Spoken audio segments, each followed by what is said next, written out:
हिंदुस्तान की सरजमी पर जब शहंशाह अकबर का राज था, तो आगरा की गलियां सिर्फ व्यापार और कला से ही नहीं, बल्कि न्याय और अन्याय की अनगिनत कहानियों से भी गूंजती थी।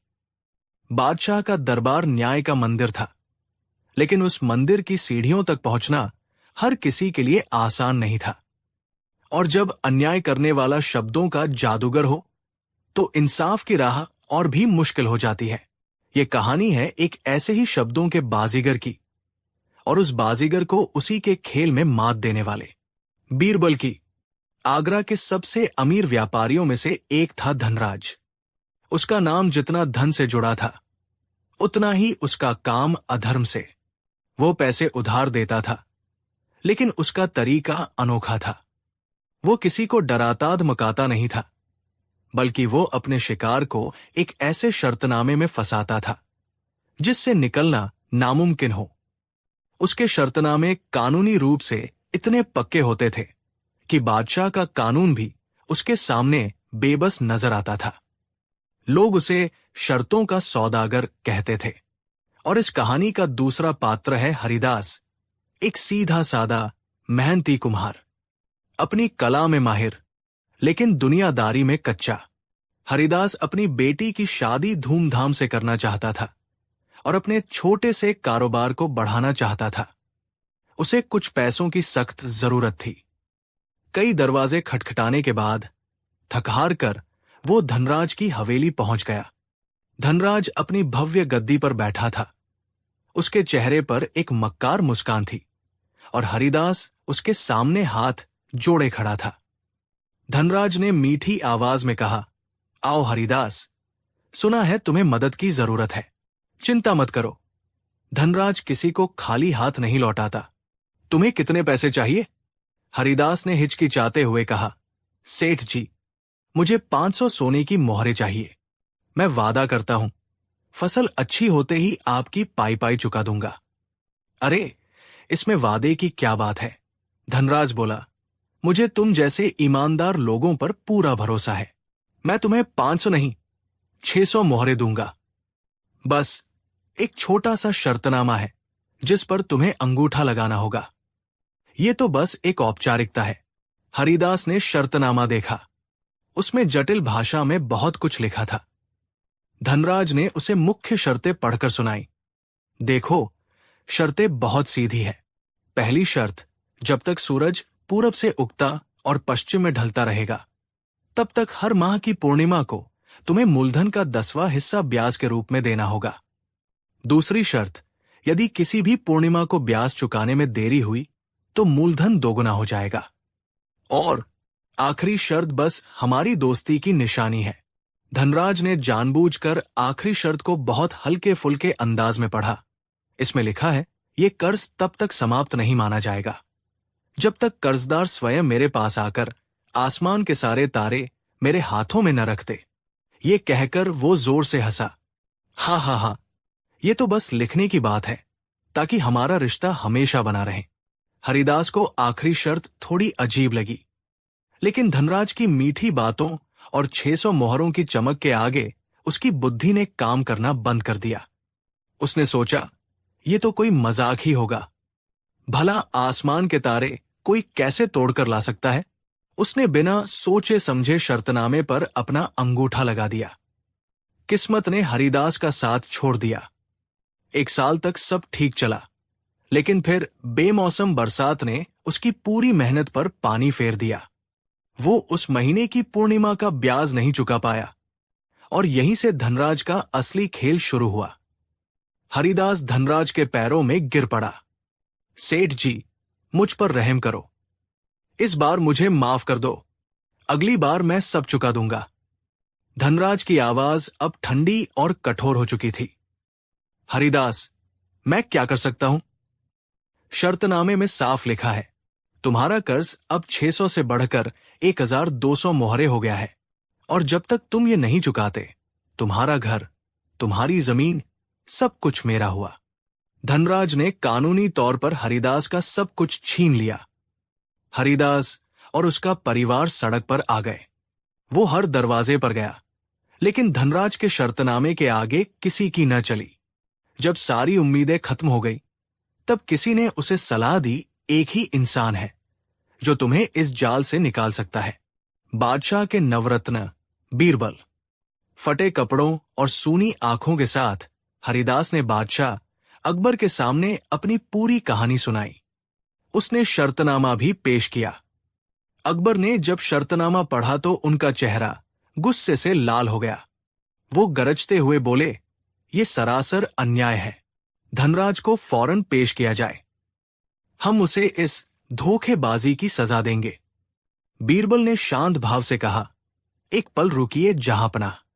अगर हम भावनाओं में बहकर कोई फैसला लेंगे तो धनराज इसे कानून के खिलाफ बताकर बच निकलेगा।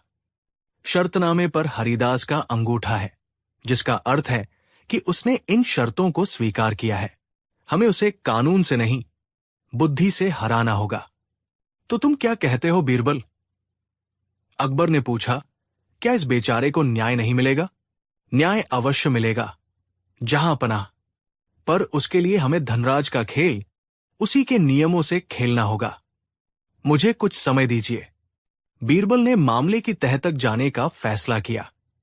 उन्होंने पाया कि धनराज ने इसी तरह की असंभव शर्तों के साथ दर्जनों लोगों को बर्बाद किया था। बीरबल ने शर्तनामे को बार बार पढ़ा। उनकी आंखें उस एक पंक्ति पर टिक गई, आसमान के सारे तारे मेरे हाथों में न रखते। बीरबल के चेहरे पर एक हल्की सी मुस्कान आई। उन्हें धनराज को मात देने का रास्ता मिल गया था। अगले दिन धनराज पूरे आत्मविश्वास और अहंकार के साथ दरबार में हाजिर हुआ। उसे यकीन था कि कोई उसका कुछ नहीं बिगाड़ सकता। शहंशाह को मेरा प्रणाम। मुझे यहां क्यों बुलाया गया है? बीरबल ने जवाब दिया, धनराज, तुम्हें यहां न्याय के लिए बुलाया गया है। हरिदास अपना कर्ज चुकाने के लिए तैयार है। यह सुनकर धनराज और पूरा दरबार हैरान रह गया। धनराज हंसते हुए बोला, कर्ज चुकाने के लिए? क्या इसके पास 1200 मोहरे हैं? और अगर है भी तो भी कर्ज पूरा नहीं होगा। शर्तनामे की आखिरी शर्त याद है ना? हां, हमें अच्छी तरह याद है, बीरबल ने कहा। और हरिदास वो शर्त पूरी करने के लिए भी तैयार है। वो आज तुम्हारे हाथों में आसमान के सारे तारे रखने आया है। अब पूरा दरबार सन्न था। अकबर भी हैरानी से बीरबल को देख रहे थे। ये कैसे मुमकिन था? धनराज का अहंकार चरम पर था। उसे लगा बीरबल पागल हो गए हैं। उसने व्यंग्य से कहा, अच्छा, कहाँ है वो तारे? लाओ, मैं भी तो देखूं। बीरबल ने शांत भाव से कहा, सब्र करो धनराज, सब्र। जहांपनाह, न्याय की प्रक्रिया को पूरा करने के लिए मेरी कुछ विनतियां हैं। पहली विनती, दरबार की सारी मशालें बुझा दी जाएं और पर्दों से अंधेरा कर दिया जाए। दूसरी विनती, दरबार के बीचों बीच पानी से भरा एक बड़ा सा पात्र रखा जाए। किसी को कुछ समझ नहीं आ रहा था, लेकिन बादशाह के हुक्म पर सब कुछ वैसा ही किया गया। पूरा दरबार घने अंधेरे में डूब गया। बस बादशाह के सिंहासन के पास एक छोटी सी मशाल जल रही थी। बीच में पानी का एक बड़ा सा पात्र रखा था, जिसका पानी अंधेरे में शांत और काला दिख रहा था। माहौल रहस्यमयी हो गया था। सबकी सांसें रुकी हुई थी। बीरबल ने हरिदास का हाथ पकड़कर उसे आगे किया और धनराज से कहा, धनराज, आगे आओ और पानी के इस पात्र के पास खड़े हो। जाओ। धनराज थोड़ा झिझकता हुआ आगे बढ़ा। बीरबल ने अपनी आवाज में गंभीरता लाते हुए पूछा, धनराज, तुम्हारा शर्तनामा कहता है कि कर्जदार को आसमान के सारे तारे तुम्हारे हाथों में रखने होंगे। यही लिखा है ना? धनराज ने कहा, हां, बिल्कुल यही लिखा है, और ये नामुमकिन है। नामुमकिन कुछ नहीं होता, धनराज। बीरबल बोले, अब अपनी आंखें खोलो और इस पात्र के अंदर देखो। बीरबल ने एक सेवक को इशारा किया और वो अकेली जलती मशाल को पानी के उस पात्र के ठीक ऊपर ले आया। और फिर जो हुआ उसे देखकर पूरे दरबार की आंखें फटी की फटी रह गई। जैसे ही मशाल की रोशनी पानी की शांत सतह पर पड़ी, उस पानी में हजारों लाखों चमकीले प्रतिबिंब छोटे छोटे सितारों की तरह टिमटिमाने लगे। अंधेरे दरबार में वो पात्र ऐसा लग रहा था मानो किसी ने सचमुच आकाशगंगा को उसमें उतार दिया हो। बीरबल की आवाज पूरे दरबार में गूंजी, देखो धनराज, आसमान के सारे तारे इस पात्र में उतर आए हैं। हरिदास ने अपनी शर्त पूरी कर दी है। अब आगे बढ़ो और इन्हें अपने हाथों में उठा लो। एक पल के लिए सन्नाटा छा गया और फिर सबको बीरबल की चतुराई समझ आई। धनराज का चेहरा पीला पड़ गया, वो कांपने लगा। वो हकलाते हुए बोला, ये धोखा है, ये असली तारे नहीं है, ये तो बस रोशनी का प्रतिबिंब है। बीरबल मुस्कुराए और बोले, क्यों धनराज, तुम्हारे शर्तनामे में कहाँ लिखा है कि तारे असली होने चाहिए? उसमें तो सिर्फ आसमान के तारे लिखा है, और जब आसमान के तारे पानी में दिखते हैं तो वे भी तो आसमान के ही तारे कहलाते हैं। हमने तुम्हारी शर्त शब्दशः पूरी की है, अब तुम्हारी बारी है, इन्हें अपने हाथों में उठाकर स्वीकार करो। अब धनराज बुरी तरह फंस चुका था। अगर वो कहता कि वो इन्हें नहीं उठा सकता तो वो खुद कर्ज की अदायगी को अस्वीकार कर रहा था, और अगर वो पानी में हाथ डालता तो उसके हाथ में सिर्फ पानी आता, तारे नहीं। वो अपनी ही बुनी हुई जाल में एक मकड़ी की तरह छटपटा रहा था। उसकी सारी चालाकी, सारा अहंकार पानी में चमकते उन झूठे सितारों के सामने चूर चूर हो गया। धनराज घुटनों के बल गिर पड़ा। पूरा दरबार पहले हंसा और फिर बीरबल की जय हो के नारों से गूंज उठा। अकबर अपनी हंसी रोकते हुए गर्व से बोले, वाह बीरबल, वाह, तुमने साबित कर दिया कि बुद्धि की तलवार धोखे की हर ढाल को काट सकती है। फिर उन्होंने धनराज की ओर मुड़कर हुक्म सुनाया, धनराज, तुमने कानून का मजाक बनाकर गरीबों को लूटा है। तुम्हारा ये शर्तनामा अभी और इसी वक्त रद्द किया जाता है। हरिदास का सारा सामान उसे ब्याज सहित वापस किया जाए, और तुम्हारे पिछले सारे शर्तनामों की जांच का हुक्म दिया जाता है। तुम्हें तुम्हारे हर गुनाह की सजा मिलेगी। हरिदास और उसका परिवार खुशी से रो रहे थे। उसने बीरबल के पैर छुए और कहा, आपने हमें नई जिंदगी दी मंत्री जी, हम आपके ये उपकार कभी नहीं भूलेंगे। बीरबल ने उसे उठाकर गले लगाते हुए कहा, यह मेरा फर्ज था हरिदास। याद रखना, अन्याय कितना भी शक्तिशाली क्यों न लगे, सत्य और बुद्धि के सामने उसे एक दिन घुटने टेकने ही पड़ते हैं। उस रात बीरबल और अकबर महल की छत पर खड़े रात के असली तारों को देख रहे थे। बीरबल की चतुराई ने न सिर्फ हरिदास को न्याय दिलाया था, बल्कि पूरे आगरा को एक धूर्त सौदागर के आतंक से मुक्त कर दिया था। यह कहानी इस बात का प्रमाण बन गई कि शब्दों का जाल बुनने वाला अक्सर अपने ही जाल में उलझ जाता है। कहानी 2 उन दिनों की बात है जब काशी से चलकर एक पंडित आगरा आया जिसका नाम था देवदत्त शर्मा।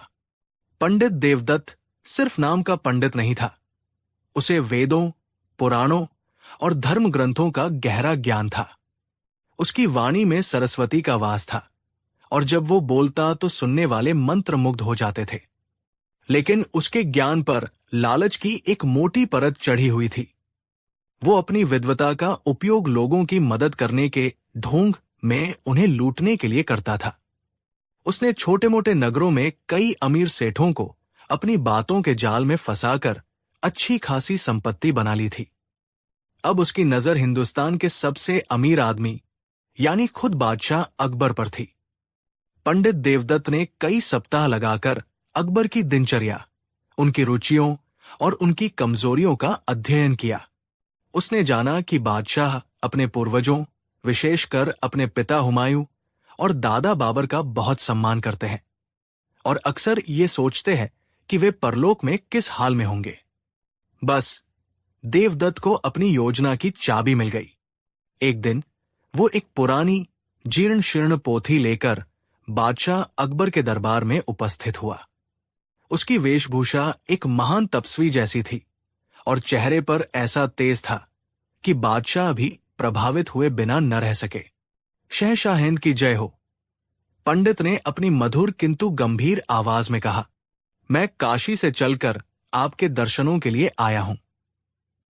मेरे पूर्वजों ने वर्षों तक हिमालय की कंदराओं में तपस्या करके कुछ ऐसे गुप्त और दुर्लभ धर्म ग्रंथों को संरक्षित किया है जो आम दुनिया की पहुंच से बाहर है।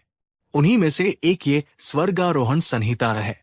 अकबर ने उत्सुकता से पूछा, पंडित जी, इस संहिता में ऐसा क्या विशेष है?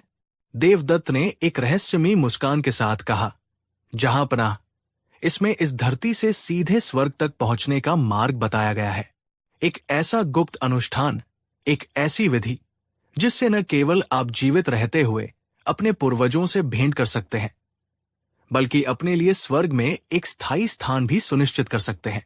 यह सुनकर पूरे दरबार में हलचल मच गई। स्वर्ग जाने का रास्ता, यह तो असंभव सी बात थी, लेकिन पंडित देवदत्त की बातों में ऐसा जादू था कि लोग उसकी बातों पर विश्वास करने को मजबूर हो रहे थे। अकबर की आंखों में चमक आ गई। क्या यह सचमुच संभव है? क्या मैं अपने वालिद साहब से मिल सकता हूं? निश्चित रूप से, जहांपनाह, देवदत्त ने कहा। इस संहिता में स्वर्ग की सीढ़ियों के निर्माण की विधि लिखी है। ये एक अत्यंत पवित्र और खर्चीला अनुष्ठान है जिसे केवल आप जैसा प्रतापी और धर्मपरायण राजा ही संपन्न कर सकता है।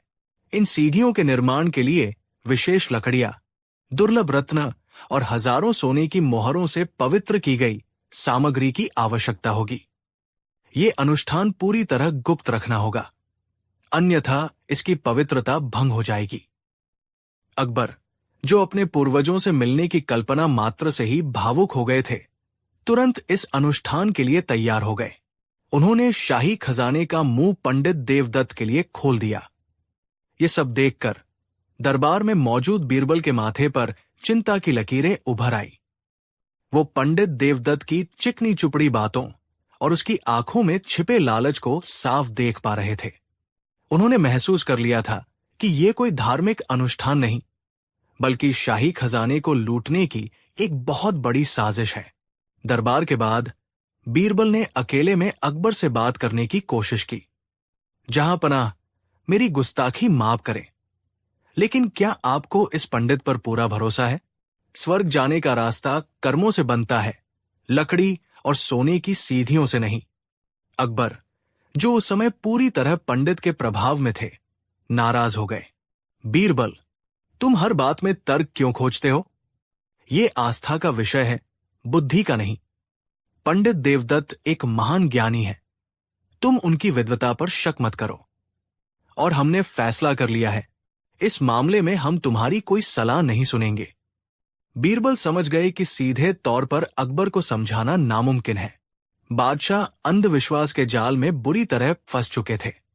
अब पंडित देवदत्त को बेनकाब करने के लिए बीरबल को एक ऐसा जाल बिछाना था जिसमें वो खुद आकर फंसे। उन्होंने चुप रहना ही बेहतर समझा और सही मौके का इंतजार करने लगे। अगले कुछ हफ्तों में पंडित देवदत्त ने शाही खजाने से हजारों सोने की मोहरें, चंदन की कीमती लकड़ियां, नवरत्न और न जाने कितनी बहुमूल्य सामग्रियां अनुष्ठान के नाम पर निकलवा ली। उसने शहर के बाहर यमुना नदी के किनारे एक सुनसान जगह पर निर्माण कार्य शुरू करवाया। उस जगह पर बादशाह और पंडित के अलावा किसी को भी जाने की इजाजत नहीं थी। हर कुछ दिन बाद पंडित एक नई मांग लेकर आता, कभी ग्रहों की शांति के लिए 100 गायों का दान, तो कभी पवित्र यज्ञ के लिए मन भर घी और सोना। अकबर आंख बंद करके उसकी हर मांग पूरी कर रहे थे। बीरबल दूर से ये सब देख रहे थे। उन्होंने अपने जासूसों से पंडित देवदत्त के अतीत के बारे में पता लगवाया तो उनके शक को और बल मिला। पता चला कि ये पंडित पहले भी कई नगरों में इसी तरह के छोटे मोटे ढोंग करके लोगों को ठग चुका था। धीरे धीरे 2 महीने बीत गए। स्वर्ग की सीढ़ियों का निर्माण बस एक दिखावा था। वहां लकड़ियों का एक अधूरा और बेढंगा ढांचा खड़ा था। जब भी अकबर निर्माण की प्रगति के बारे में पूछते तो पंडित कोई न कोई बहाना बना देता। जहांपनाह, अभी शुभ मुहूर्त नहीं है, या देवताओं को प्रसन्न करने के लिए एक और महायज्ञ करना होगा। बीरबल समझ गए कि अब पानी सिर से ऊपर जा रहा है। उन्होंने अपनी अंतिम और सबसे बड़ी योजना पर काम करना शुरू कर दिया। एक सुबह बीरबल दरबार में नहीं आए। पता चला कि उन्हें अपनी बीमार मां को देखने के लिए तत्काल अपने गांव जाना पड़ा है और उन्हें लौटने में कुछ सप्ताह लग सकते हैं। अकबर ने उन्हें जाने की इजाजत दे दी। पंडित देवद मन ही मन बहुत खुश हुआ। उसका सबसे बड़ा कांटा रास्ते से हट चुका था। बीरबल अपने गांव नहीं गए। वे आगरा के पास ही एक सराय में भेष बदलकर रुक गए। उन्होंने अपने सबसे भरोसेमंद सेवकों को 2 महत्वपूर्ण काम सौंपे। पहला, यमुना किनारे चल रहे निर्माण स्थल पर नजर रखना। दूसरा, शहर में एक ऐसे वृद्ध व्यक्ति को खोजना जिसकी दाढ़ी बढ़ी हुई हो, चेहरे पर तेज हो, लेकिन वो बहुत गरीब और बेसहारा हो। कुछ दिनों की तलाश के बाद बीरबल के सेवकों को एक ऐसा ही व्यक्ति मिला। वह एक बूढ़ा लकड़हारा था जो एकाकी जीवन जी रहा था। बीरबल उससे मिले, उसे अच्छा भोजन कराया, नए वस्त्र दिए और उसे अपनी योजना समझाई। बूढ़े लकड़हारे को सोने की 100 मोहरों का लालच दिया गया और वो बीरबल की मदद करने के लिए तैयार हो गया। लगभग 1 महीने बाद पंडित देवद ने घोषणा की कि स्वर्ग की सीढ़ियों का निर्माण अब अंतिम चरण में है और पूर्णिमा की रात को बादशाह स्वर्गारोहण के लिए पहला कदम रख सकते हैं। अकबर की खुशी का ठिकाना न रहा। उन्होंने पूरे आगरा में गुप्त रूप से उत्सव की तैयारी का आदेश दिया। ठीक उसी समय बीरबल भी अपनी योजना के साथ तैयार थे। पूर्णिमा की रात आई। यमुना का किनारा हजारों दियों से जगमगा रहा था। एक तरफ लकड़ियों का अधूरा ढांचा खड़ा था जिसे स्वर्ग की सीढ़ियां बताया जा रहा था। उसके पास ही एक बहुत बड़ा हवन कुंड बनाया गया था जिसमें आग धधक रही थी। पंडित देवदत्त ने अकबर को समझाया कि स्वर्गारोहण से पहले इस पवित्र अग्नि की परिक्रमा करना आवश्यक है। बादशाह अकबर रेशमी वस्त्र और जवाहरात पहने हुए पूरे शाही ठाट-बाट के साथ वहां पहुंचे। उनके चेहरे पर एक अद्भुत शांति और उत्साह था। पंडित देवदत्त मंत्रों का उच्चारण कर रहा था। माहौल अत्यंत गंभीर और रहस्यमय बना हुआ था। जैसे ही अकबर ने स्वर्ग की सीढ़ी पर अपना पहला कदम रखने के लिए पैर बढ़ाया, अचानक दूर से किसी के चिल्लाने की आवाज आई, रुकिए जहांपना, रुक जाइए। सबने मुड़कर देखा। बीरबल अस्त व्यस्त हालत में दौड़ते हुए आ रहे थे। उनके कपड़ों पर धूल लगी थी, बाल बिखरे हुए थे और सांसें फूली हुई थी। उन्हें इस तरह अचानक देखकर अकबर सहित सब लोग हैरान रह गए। अकबर ने क्रोधित होकर पूछा, बीरबल, तुम यहां और इस पवित्र अनुष्ठान में विघ्न डालने की तुम्हारी हिम्मत कैसे हुई? बीरबल ने हाफते हुए कहा, जहांपनाह, मुझे रोकिए मत। मैं बहुत जरूरी खबर लेकर आया हूं। सीधे स्वर्ग से दरबारियों में कानाफूसी शुरू हो गई। पंडित देवदत्त का चेहरा भी आश्चर्य से भर गया। ये तुम क्या कह रहे हो बीरबल? तुम्हारा दिमाग तो ठीक है? अकबर ने पूछा। बीरबल ने नाटकीय अंदाज में कहा, जहांपनाह, मैं बिल्कुल ठीक हूं। असल में जब मुझे पता चला कि आप स्वर्ग जाने की तैयारी कर रहे हैं, तो मैंने सोचा कि क्यों न मैं आपसे पहले वहां जाकर आपके रहने और स्वागत की सारी व्यवस्था देख आऊं। इसीलिए मैं इतने दिन दरबार से गायब था। अब पंडित देवदत्त को गुस्सा आ गया। मूर्खतापूर्ण बातें मत करो बीरबल। स्वर्ग जाने का एकमात्र रास्ता ये पवित्र सीढ़ियां है। तुम वहां कैसे पहुंच सकते हो? बीरबल ने मासूमियत से उत्तर दिया, अरे पंडित जी, आप तो ज्ञानी हैं। आपको पता नहीं कि आप जैसे सिद्ध पंडितों के बनाए हवन कुंड की अग्नि में इतनी शक्ति होती है कि वो पल भर में किसी को भी स्वर्ग पहुंचा सकती है। मैं तो बस पास के एक ऐसे ही हवन कुंड की ज्वाला में कूद गया और सीधे स्वर्ग पहुंच गया। ये सुनकर पंडित देवद के चेहरे का रंग उड़ गया। वो अपनी ही बुनी बात में फंसता दिख रहा था। अगर वो कहता कि हवन की आग से कोई स्वर्ग नहीं जा सकता, तो उसका अपना अनुष्ठान झूठा साबित हो जाता। अकबर ने उत्सुकता से पूछा, तो तुमने स्वर्ग में क्या देखा बीरबल? क्या तुम हमारे वालिद साहब और दादाजान से मिले? हाँ जहांपनाह, बिल्कुल मिला, बीरबल ने पूरे आत्मविश्वास से कहा। आपके पूर्वज वहां बहुत सुख और शांति से हैं। वे आपके इस प्रयास से बहुत प्रसन्न हैं कि आप उनसे मिलने के लिए सीढ़ियां बनवा रहे हैं। उन्होंने आपके लिए ढेर सारा आशीर्वाद और प्यार भेजा है। लेकिन बीरबल यहां आकर एक पल के लिए रुके, जिससे सबकी उत्सुकता और बढ़ गई।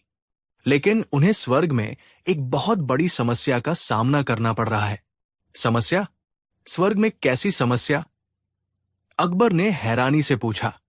बीरबल ने गंभीर चेहरा बनाकर कहा, जहां पनाह, स्वर्ग में बाकी सब कुछ है। खूबसूरत अप्सराएं हैं, मीठे फलों के बाग हैं, अमृत की नदियां हैं, महान संगीतकार और विद्वान भी हैं। लेकिन एक चीज की बहुत भारी कमी है। वहां कोई अच्छा न्याय नहीं है। दरबार में मौजूद लोग अपनी हंसी रोकने की कोशिश करने लगे। ये बात सुनने में बड़ी अजीब थी। बीरबल ने अपनी बात जारी रखी। आपके वालिद साहब, हुमायूं और आपके दादा बाबर की दाढ़ियां बढ़कर बहुत लंबी और बेतरतीब हो गई है। वे बहुत परेशान हैं। उन्होंने मुझसे विशेष रूप से अनुरोध किया है कि जैसे ही मैं पृथ्वी पर वापस जाऊं, मैं फौरन हिंदुस्तान के सबसे अच्छे नाई को उनके पास स्वर्ग भेज दूं। ये कहकर बीरबल उस बूढ़े लकड़हारे की ओर मुड़े, जिसे उन्होंने पहले से तैयार कर रखा था। वो बूढ़ा व्यक्ति अब एक शाही नाई की वेशभूषा में था और उसके हाथ में नाई का सारा सामान था। अब बीरबल पंडित देवदत्त की ओर घूमे और बड़ी विनम्रता से बोले, पंडित जी, आप तो महान सिद्ध पुरुष हैं। आपने ही स्वर्ग जाने का ये मार्ग बनाया है। अब आप ही कृपा करके इस शाही नाई को स्वर्ग पहुंचाने की विधि बताइए। आपके इस पवित्र हवन कुंड से बेहतर और तेज रास्ता तो कोई हो ही नहीं सकता। हम सब यही हैं। आप कृपया इस नाई को इस अग्नि के माध्यम से तुरंत स्वर्ग भेज दीजिए। अब पंडित देवदत्त की हालत देखने लायक थी। वो काटो तो खून नहीं वाली स्थिति में था। वो बुरी तरह फंस चुका था। अगर वो कहता कि आग में जलकर नाई मर जाएगा, स्वर्ग नहीं पहुंचेगा, तो उसका पूरा ढोंग और स्वर्ग की सीढ़ियों की कहानी झूठी साबित हो जाती। और अगर वह कहता, तो उसे एक निर्दोष व्यक्ति को जिंदा जलाना पड़ता, जो कि हत्या होती। वो कांपते हुए बोला, नहीं, ये ऐसे नहीं हो सकता। स्वर्ग भेजने की विधि अलग होती है। बीरबल ने उसे बीच में ही टोक दिया, क्यों नहीं हो सकता पंडित जी? अभी कुछ देर पहले तो मैं इसी विधि से होकर आया हूं। या फिर आप ये कहना चाहते हैं कि मैं झूठ बोल रहा हूं? अगर मैं झूठा हूं, तो इसका मतलब है कि स्वर्ग से कोई वापस नहीं आ सकता। और अगर कोई वापस नहीं आ सकता, तो आपके इस अनुष्ठान का क्या लाभ? और अगर मैं सच बोल रहा हूं, तो आपको ये काम करना ही होगा। बीरबल ने अपनी आवाज और बुलंद की। शायद इस नाई को रास्ता दिखाने के लिए किसी अनुभवी व्यक्ति की जरूरत पड़ेगी। आप इतने ज्ञानी हैं, इतने पवित्र हैं, क्यों न आप ही इस नाई को लेकर स्वयं स्वर्ग तक जाएं? आपके पूर्वजों की सेवा करने का इससे अच्छा मौका आपको कहां मिलेगा? चलिए, हम सब मिलकर आपको और इस नाई को इस पवित्र अग्नि में प्रवेश कराते हैं, ताकि आप दोनों सीधे स्वर्ग पहुंच सकें। ये सुनते ही पंडित देवदत्त का सारा धैर्य जवाब दे गया। मौत को अपने सामने खड़ा देखकर उसका सारा ज्ञान और सारा ढोंग धुआं हो गया।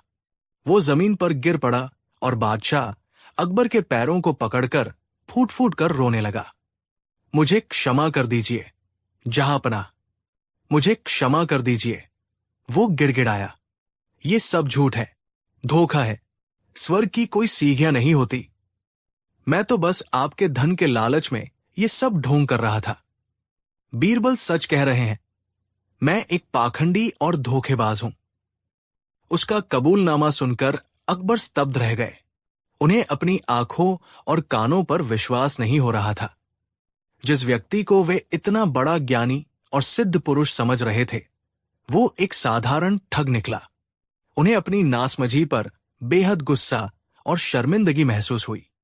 बादशाह ने तुरंत सैनिकों को आदेश दिया कि पंडित देवदत्त को गिरफ्तार कर लिया जाए और उसने शाही खजाने से जितना भी धन और संपत्ति लूटी है, सब कुछ वसूल किया जाए। बाद में अकबर ने बीरबल को गले लगा लिया बीरबल, आज तुमने हमारी आंखें खोल दी। हम आस्था के नाम पर इतने अंधे हो गए थे कि सच और झूठ का फर्क ही भूल गए थे। अगर तुम न होते तो आज हम न केवल अपना पूरा खजाना गवा बैठते, बल्कि पूरी दुनिया में हंसी का पात्र भी बन जाते। बीरबल ने विनम्रता से सिर झुकाकर कहा, जहांपनाह, आस्था रखना अच्छी बात है, लेकिन अंधविश्वास इंसान को कमजोर बना देता है। सच्चा स्वर्ग कहीं और नहीं, बल्कि हमारे अच्छे कर्मों, न्याय और अपनी प्रजा की सेवा में ही है। उस दिन के बाद आगरा में यह कहानी हर किसी की जुबान पर थी कि कैसे बीरबल ने स्वर्ग से लौटकर एक लालची पंडित को उसी के बुने जाल में फंसाकर सबक सिखाया था। और स्वर्ग की सीढ़ियां हमेशा के लिए बीरबल की चतुराई और अकबर के न्याय की एक अमर कहानी बन गई। कहानी 3।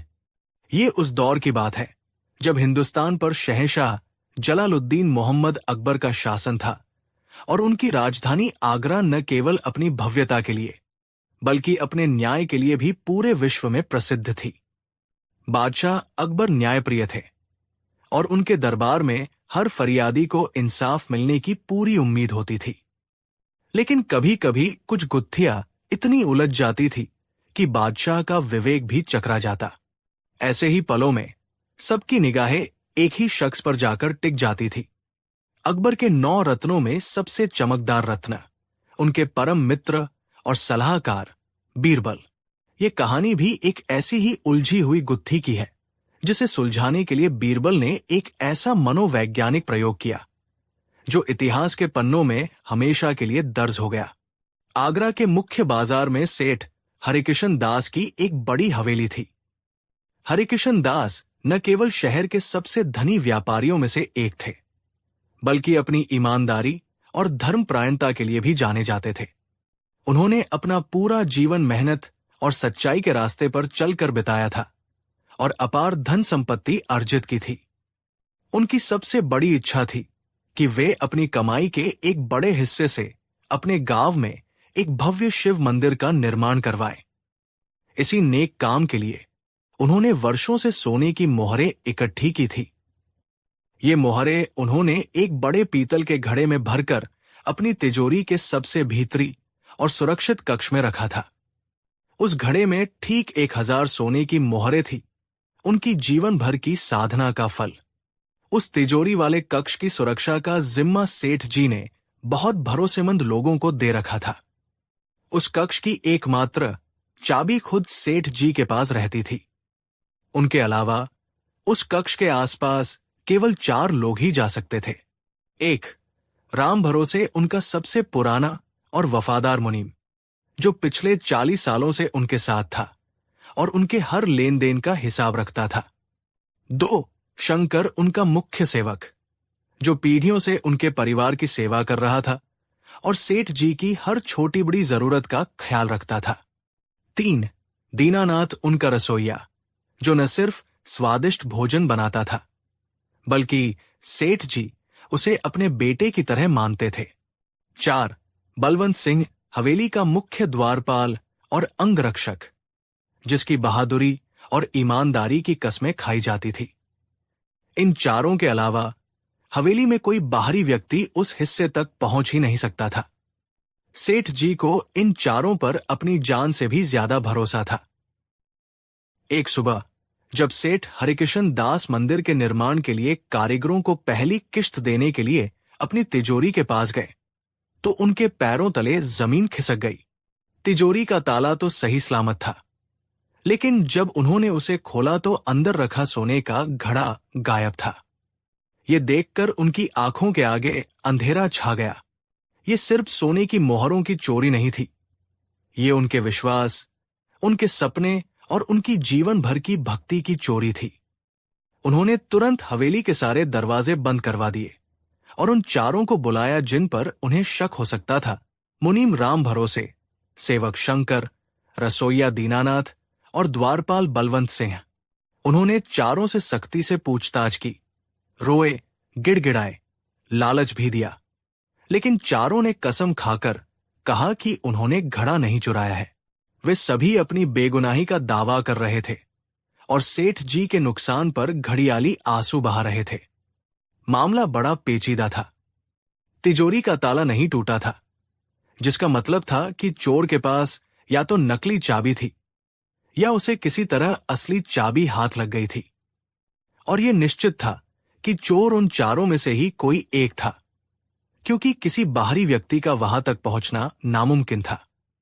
सेठ हरिकिशन दास के पास अब एक ही रास्ता बचा था, बादशाह अकबर का दरबार। अगले दिन भरे दरबार में सेठ हरिकिशन दास ने अपनी दुख भरी कहानी सुनाई।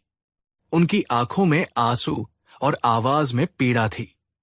1000 सोने की मोहरों की चोरी की बात सुनकर पूरा दरबार सन्न रह गया। बादशाह अकबर का चेहरा क्रोध से तमतमा उठा। एक ईमानदार व्यापारी के घर में इतनी बड़ी चोरी, यह हमारे शासन पर एक धब्बा है। बादशाह गरजे, उन चारों संदिग्धों को फौरन हमारे सामने पेश किया जाए। हुक्म की तामील हुई और चारों राम भरोसे, शंकर, दीनानाथ और बलवंत सिन्हा को दरबार में पेश किया गया। चारों के चेहरे पर डर साफ झलक रहा था। अकबर ने एक एक कर सबसे सवाल किए। राम भरोसे, तुम 40 साल से सेठ जी के साथ हो, तुम्हें उनके हर पैसे का हिसाब पता है। क्या लालच ने तुम्हारी नीयत बिगाड़ दी?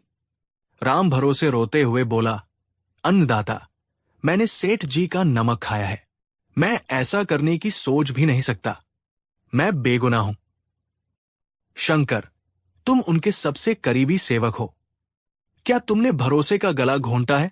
शंकर ने सिर झुकाकर कहा, जहां पनाह, मैं मर जाऊंगा लेकिन सेठ जी के साथ धोखा नहीं करूंगा।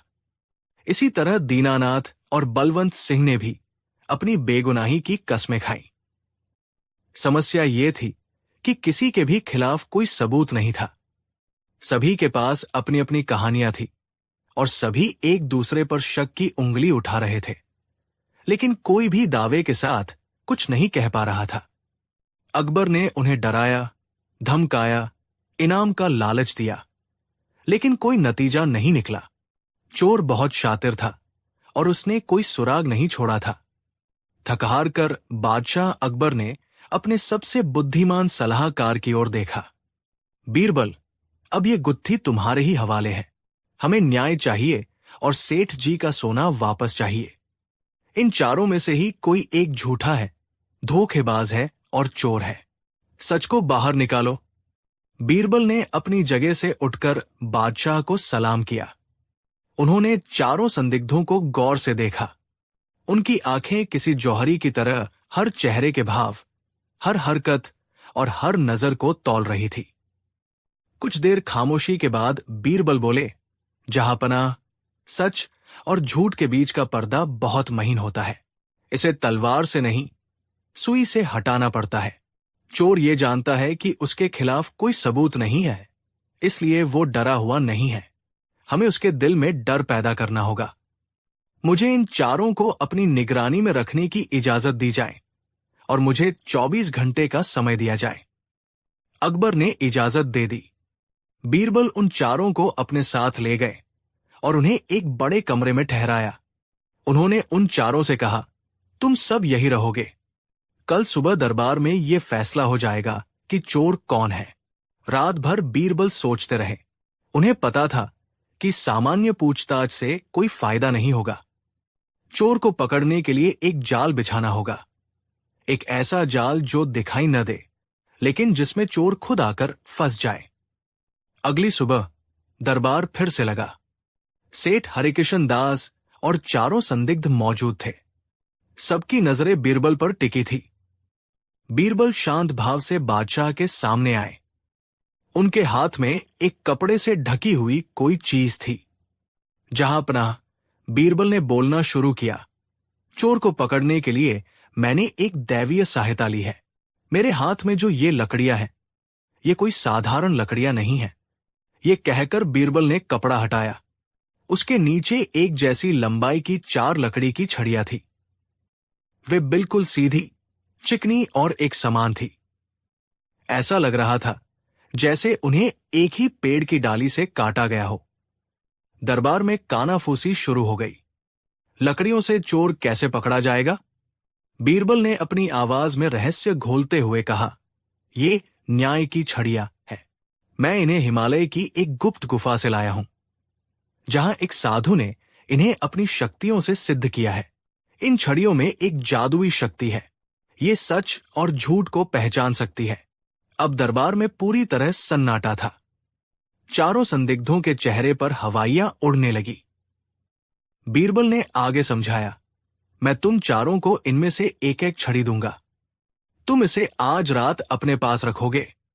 चूंकि ये जादुई छड़ियां हैं, तो जो बेगुनाह होगा उसकी छड़ी सुबह तक वैसी की वैसी ही रहेगी। लेकिन जिसने चोरी की है, ये जादुई छड़ी उसे पहचान लेगी और सजा देने के लिए रात भर में ठीक 1 इंच लंबी हो जाएगी। ये सुनकर चारों के होश उड़ गए। बीरबल ने एक एक कर सबको एक एक छड़ी दी और कहा, जाओ और कल सुबह अपनी अपनी छड़ी लेकर दरबार में हाजिर होना। न्याय की छड़ी खुद बता देगी कि चोर कौन है। चारों संदिग्ध अपनी अपनी छड़ी लेकर चले गए। उनके मन में उथल पुथल मची हुई थी। जो बेगुनाह थे वे तो निश्चिंत थे कि उनकी छड़ी नहीं बढ़ेगी, लेकिन उन्हें यह डर भी था कि कहीं जादू सचमुच का हुआ तो। वहीं जो असली चोर था, उसकी हालत सबसे ज्यादा खराब थी। रात हुई। हवेली के अलग अलग कमरों में चारों अपनी अपनी छड़ी के साथ बंद थे। शंकर, दीनानाथ और बलवंत सिंह ने अपनी अपनी छड़ी को कमरे के कोने में रख दिया और सोने की कोशिश करने लगे। उन्हें पूरा यकीन था कि वे निर्दोष है और सुबह उनकी छड़ी जस की तस मिलेगी। लेकिन मुनीम राम भरोसे की आंखों में नींद नहीं थी। वही असली चोर था। सेठ जी की 1000 मोहरों के लालच ने उसकी 40 साल की वफादारी को एक पल में मिटा दिया था। उसने एक दिन मौका पाकर सेठ जी की चाबी का मोम पर निशान ले लिया था और बाजार से नकली चाबी बनवा ली थी। एक रात जब सब सो रहे थे, उसने तिजोरी खोली और घड़ा निकालकर हवेली के पीछे अस्तबल में जमीन के नीचे गाड़ दिया था। उसे यकीन था कि वो कभी पकड़ा नहीं जाएगा। लेकिन आज बीरबल की बात ने उसके दिल में खौफ पैदा कर दिया था। वो कमरे में बेचैनी से टहल रहा था। ये बीरबल बहुत मायावी है, वो खुद से बुदबुदाया। क्या ये छड़ियां सच में जादुई है? अगर ये छड़ी सच में 1 इंच बढ़ गई तो सुबह मैं सबके सामने पकड़ा जाऊंगा।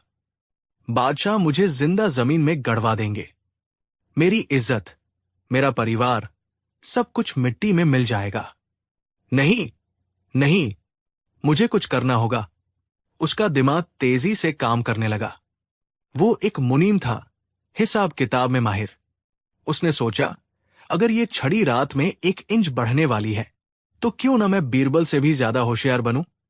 मैं अभी इस छड़ी को 1 इंच छोटा काट देता हूं। रात भर में जब ये 1 इंच बढ़ेगी तो सुबह तक ये वापस अपनी असली लंबाई पर आ जाएगी और मेरी छड़ी बाकी सबकी छड़ियों के बराबर हो जाएगी। बीरबल का जादू उसी पर उल्टा पड़ जाएगा। वाह राम भरोसे, क्या तरकीब सोची है। अपनी इस चालाकी पर वो मन ही मन खुश हो गया। उसने दरवाजे की कुंडी जांची, खिड़कियां बंद की और फिर अपनी धोती में छिपाए छोटे से चाकू से छड़ी के निचले सिरे को बहुत सावधानी से ठीक 1 इंच काटकर अलग कर दिया। कटे हुए टुकड़े को उसने अंगीठी की राख में छिपा दिया। अब वो पूरी तरह निश्चिंत था। उसने अपनी छोटी हो चुकी छड़ी को सिरहाने रखा और चैन की नींद सो गया। अगली सुबह दरबार की कार्यवाही शुरू हुई। माहौल में एक अजीब सा तनाव था। बादशाह अकबर अपने सिंहासन पर विराजमान थे और उनकी नजरें दरवाजे पर टिकी थी। बीरबल उनके पास शांत खड़े थे, जैसे उन्हें पहले से ही सब कुछ पता हो। चारों संदिग्धों को एक एक कर बुलाया गया। सबसे पहले सेवक शंकर आया। उसके चेहरे पर आत्मविश्वास था। उसने अपनी छड़ी बीरबल को दी। बीरबल ने उसे एक पैमाने के पास रखा। वो उतनी ही थी जितनी कल थी। फिर रसोइया दीनानाथ और द्वारपाल बलवंत सिंह आए। उनकी छड़ियां भी बिल्कुल वैसी ही थी। वे दोनों राहत की सांस लेकर अपनी जगह खड़े हो गए। अब आखिरी बारी थी मुनीम राम भरोसे की। वो बड़े आत्मविश्वास के साथ आगे बढ़ा। उसके चेहरे पर एक विजयी मुस्कान थी, जैसे वो बीरबल को मात देकर आया हो। उसने अपनी छड़ी बीरबल के हाथ में थमा दी। बीरबल ने उस छड़ी को हाथ में लिया और एक पल के लिए उसे घुमाकर देखा। फिर उन्होंने उसे बाकी तीनों छड़ियों के साथ रखा, और जैसे ही उन्होंने ऐसा किया, पूरे दरबार में एक सन्नाटा छा गया। राम भरोसे की छड़ी बाकी तीनों छड़ियों से साफ साफ 1 इंच छोटी थी। बीरबल ने अपनी उंगली से उस छोटी छड़ी की ओर इशारा करते हुए बादशाह से कहा, जहांपनाह, चोर आपके सामने खड़ा है। राम भरोसे का चेहरा सफेद पड़ गया। वो कांपने लगा। नहीं, ये कैसे हो सकता है? मेरी छड़ी तो। वो अपनी बात पूरी नहीं कर पाया। बीरबल ने जोर से हंसते हुए कहा, तुम्हारी छड़ी को बढ़ना था राम भरोसे, लेकिन वो तो छोटी हो गई। जानते हो क्यों? बीरबल ने दरबार की ओर मुड़कर समझाया, जहांपनाह, इन छड़ियों में कोई जादू नहीं था। ये तो साधारण लकड़ी के टुकड़े थे। जादू तो चोर के मन में बसे डर और अपराध बोध का था। मैंने कहा था कि चोर की छड़ी 1 इंच बढ़ जाएगी। जो निर्दोष थे, उन्हें इस बात पर यकीन करने या न करने से कोई फर्क नहीं पड़ा, क्योंकि वे जानते थे कि उन्होंने कुछ गलत नहीं किया है। लेकिन चोर के मन में ये डर बैठ गया कि छड़ी सचमुच लंबी हो जाएगी और वो पकड़ा जाएगा। इसी डर से बचने के लिए उसने रात में ही अपनी छड़ी को 1 इंच छोटा काट दिया, ताकि सुबह तक वो बढ़कर दूसरों के बराबर हो जाए। इसने ये नहीं सोचा कि छड़ी बढ़ेगी ही नहीं। बीरबल ने राम भरोसे की आंखों में आंखें डालकर कहा, सच तो यह है कि अपराधी का डर ही उसे पकड़वाता है। तुम्हारे मन के चोर ने ही तुम्हें पकड़वा दिया, राम भरोसे। ये सुनते ही राम भरोसे बादशाह अकबर के कदमों में गिर पड़ा। वो फूट फूट कर रोने लगा और अपना गुनाह कबूल कर लिया। उसने ये भी बता दिया कि सोने का घड़ा उसने कहाँ छिपाया है। बादशाह के सिपाही तुरंत अस्तबल गए और जमीन खोदकर सोने की मोहरों से भरा घड़ा निकाल लाए। सेठ हरिकिशन दास की आंखों में खुशी के आंसू थे। उन्होंने बीरबल का लाख लाख शुक्रिया अदा किया। बादशाह अकबर अपनी गद्दी से उठे और बीरबल की पीठ थपथपाते हुए बोले, वाह बीरबल, वाह! तुमने एक बार फिर साबित कर दिया कि बुद्धि का कोई मुकाबला नहीं। तुमने बिना तलवार उठाए, बिना किसी सबूत के, सिर्फ इंसान के मनोविज्ञान को समझकर चोर को पकड़ लिया। सचमुच अपराधी का मन ही उसका सबसे बड़ा दुश्मन होता है। राम भरोसे को उसके विश्वासघात के लिए जेल में डाल दिया गया और सेठ हरिकिशन दास को उनका सोने का घड़ा सौंप दिया गया। उस दिन के बाद आगरा में यह कहानी मशहूर हो गई कि बीरबल की न्याय की छड़ी कभी गलती नहीं करती। लेकिन असलियत तो यह थी कि वो छड़ी नहीं, बल्कि बीरबल की बुद्धि थी, जो अपराधी के मन में झांककर सच को बाहर निकाल लाती थी। कहानी 4। मुगल सल्तनत का सूरज अपने चरम पर था। शहंशाह जलालुद्दीन मोहम्मद अकबर का साम्राज्य काबुल से लेकर बंगाल तक फैला था और उनकी हुकूमत का डंका चारों ओर बजता था। उनका दरबार एक से बढ़कर एक विद्वानों, कलाकारों और योद्धाओं से सुशोभित था, जिन्हें नवरत्न कहा जाता था। लेकिन इन सभी नवरत्नों में जो सितारा सबसे ज्यादा चमकता था, वो थे बीरबल। बीरबल की हाजिर जवाबी, उनकी गहरी समझ और किसी भी समस्या को सुलझाने की उनकी अद्भुत क्षमता ने उन्हें न केवल अकबर का सबसे प्रिय सलाहकार बना दिया था, बल्कि प्रजा के दिलों में भी एक खास जगह दिला दी थी। अकबर कोई भी बड़ा फैसला लेने से पहले बीरबल की राय जरूर लेते थे और अक्सर उनकी दोस्ती एक शासक और मंत्री से कहीं ज्यादा गहरी थी। लेकिन जहां फूल होते हैं, वहां कांटे भी होते हैं। दरबार में कई ऐसे अमीर और मंत्री थे जो बीरबल की इस लोकप्रियता से जलते थे। उन्हें लगता था कि एक साधारण ब्राह्मण का बेटा महेशदास, जो अपनी चतुराई के बल पर राजा बीरबल बन गया था, बादशाह पर जादू कर रहा है। इन जलने वालों में सबसे आगे थे मुल्ला दो प्याजा और अकबर के साले साहब मान सिंह। वे हर पल इसी ताक में रहते कि कैसे बीरबल को बादशाह की नजरों में गिराया जाए। एक दिन जब दीवान आम लगा हुआ था, अकबर किसी बात पर बहुत प्रसन्न थे। उन्होंने अपनी सल्तनत की शान और अपनी ताकत का बखान करते हुए कहा, इस पूरी दुनिया में ऐसा कोई काम नहीं है जो एक शहंशाह के लिए असंभव हो। हम जो चाहें वो कर सकते हैं। दरबारियों ने हां में हां मिलाई और बादशाह की शान में कसीदे पढ़ने लगे। इसी मौके का फायदा उठाते हुए मुल्ला दो प्याजा ने कहा, जहां पनाह, आप बिल्कुल दुरुस्त फरमाते हैं। आपके लिए कुछ भी असंभव नहीं। लेकिन आपके इस नगीने बीरबल के बारे में क्या ख्याल है? क्या बीरबल भी हर काम कर सकते हैं? हमने सुना है कि उनकी बुद्धि के आगे कोई नहीं टिकता। ये एक सीधा सादा सवाल नहीं, बल्कि एक गहरा जाल था। अगर अकबर कहते हां, तो वे बीरबल को एक असंभव चुनौती देकर फंसा सकते थे, और अगर अकबर कहते नहीं, तो ये बीरबल का अपमान होता। अकबर, जो उस समय अपनी शक्ति के नशे में थे, इस जाल में फंस गए। उन्होंने गर्व से कहा, क्यों नहीं? बीरबल हमारा सबसे काबिल मंत्री है। उसकी बुद्धि हमारी सल्तनत की ताकत है। ऐसा कोई काम नहीं जो बीरबल न कर सके।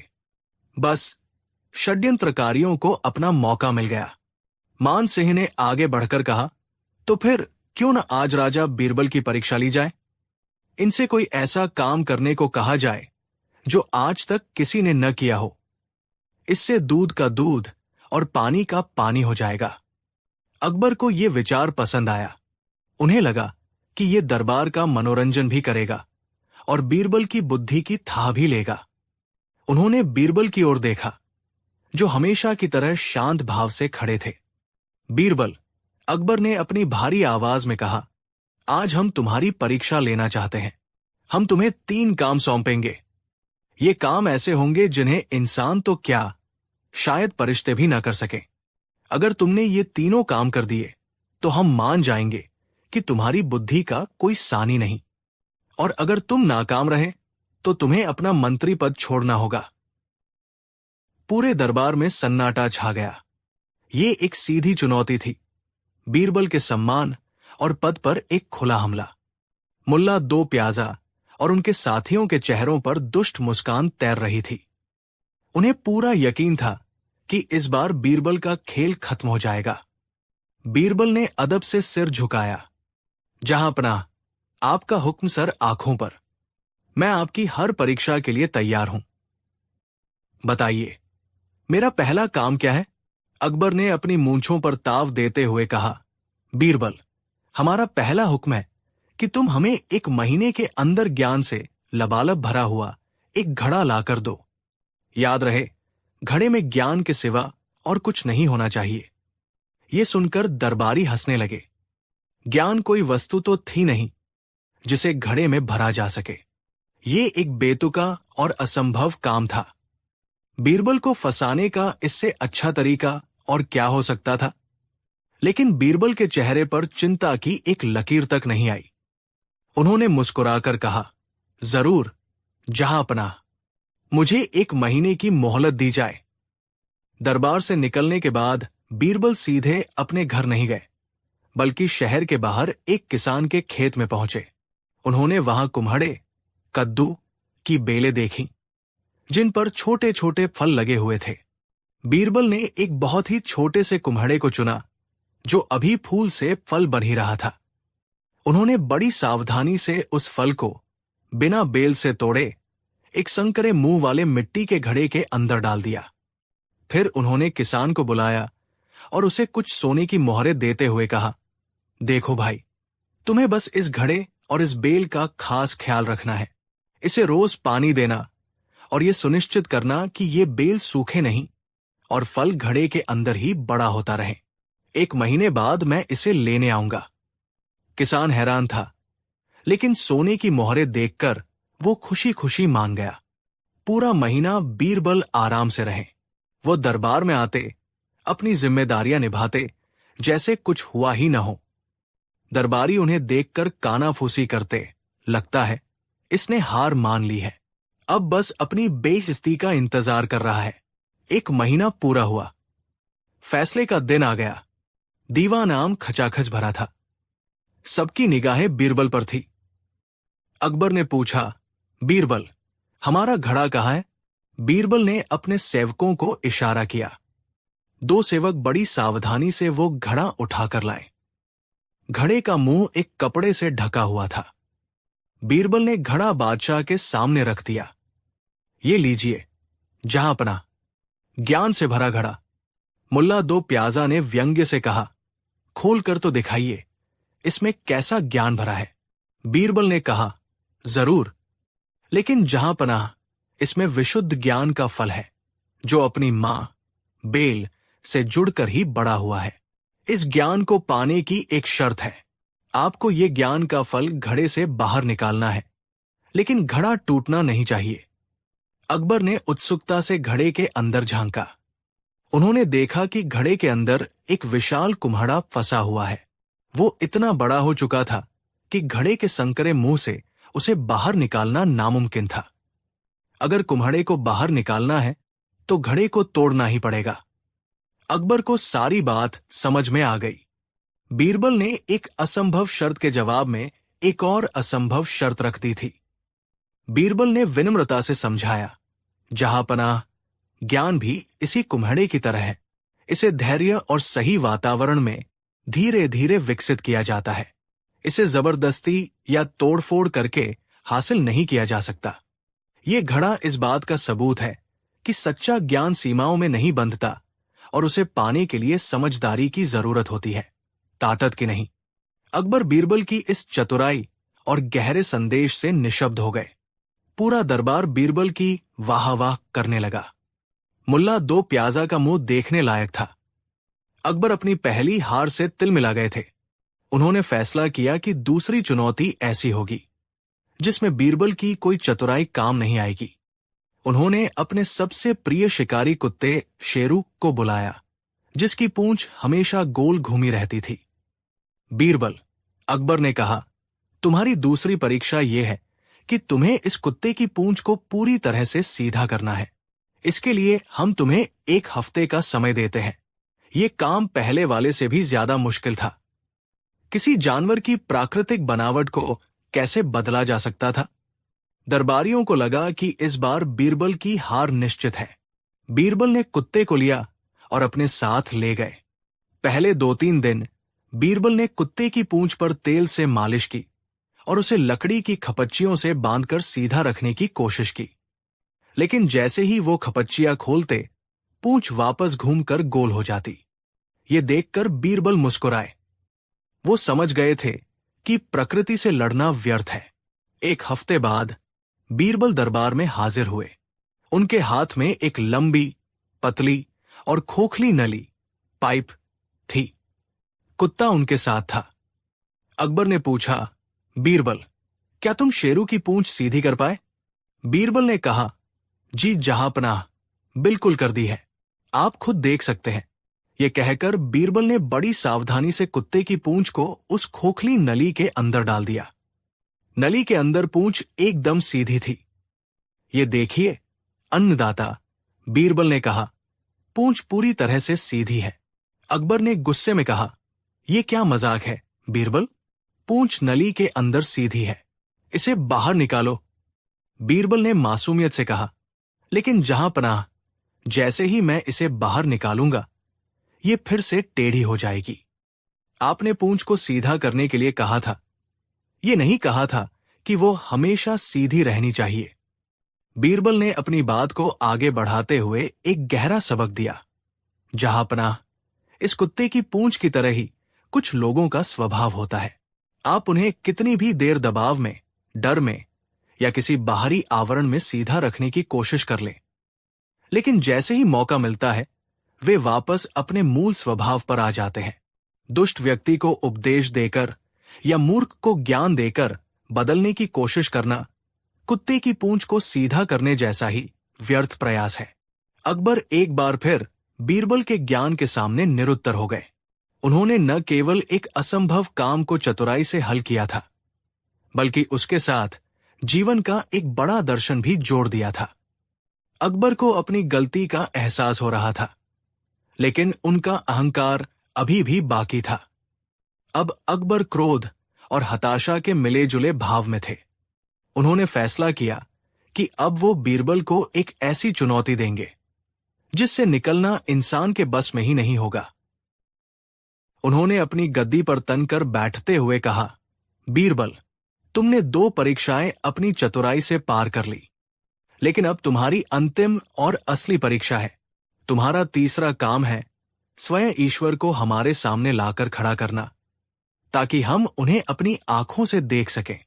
इसके लिए हम तुम्हें कोई समय सीमा नहीं देते, लेकिन जब तक तुम ये काम नहीं करते तब तक तुम दरबार में नहीं आ सकते।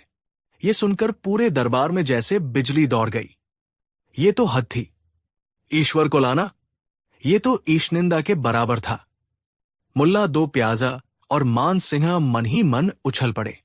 उन्होंने सोचा, अब फंसा ऊंट पहाड़ के नीचे, इस जाल से निकलना तो नामुमकिन है।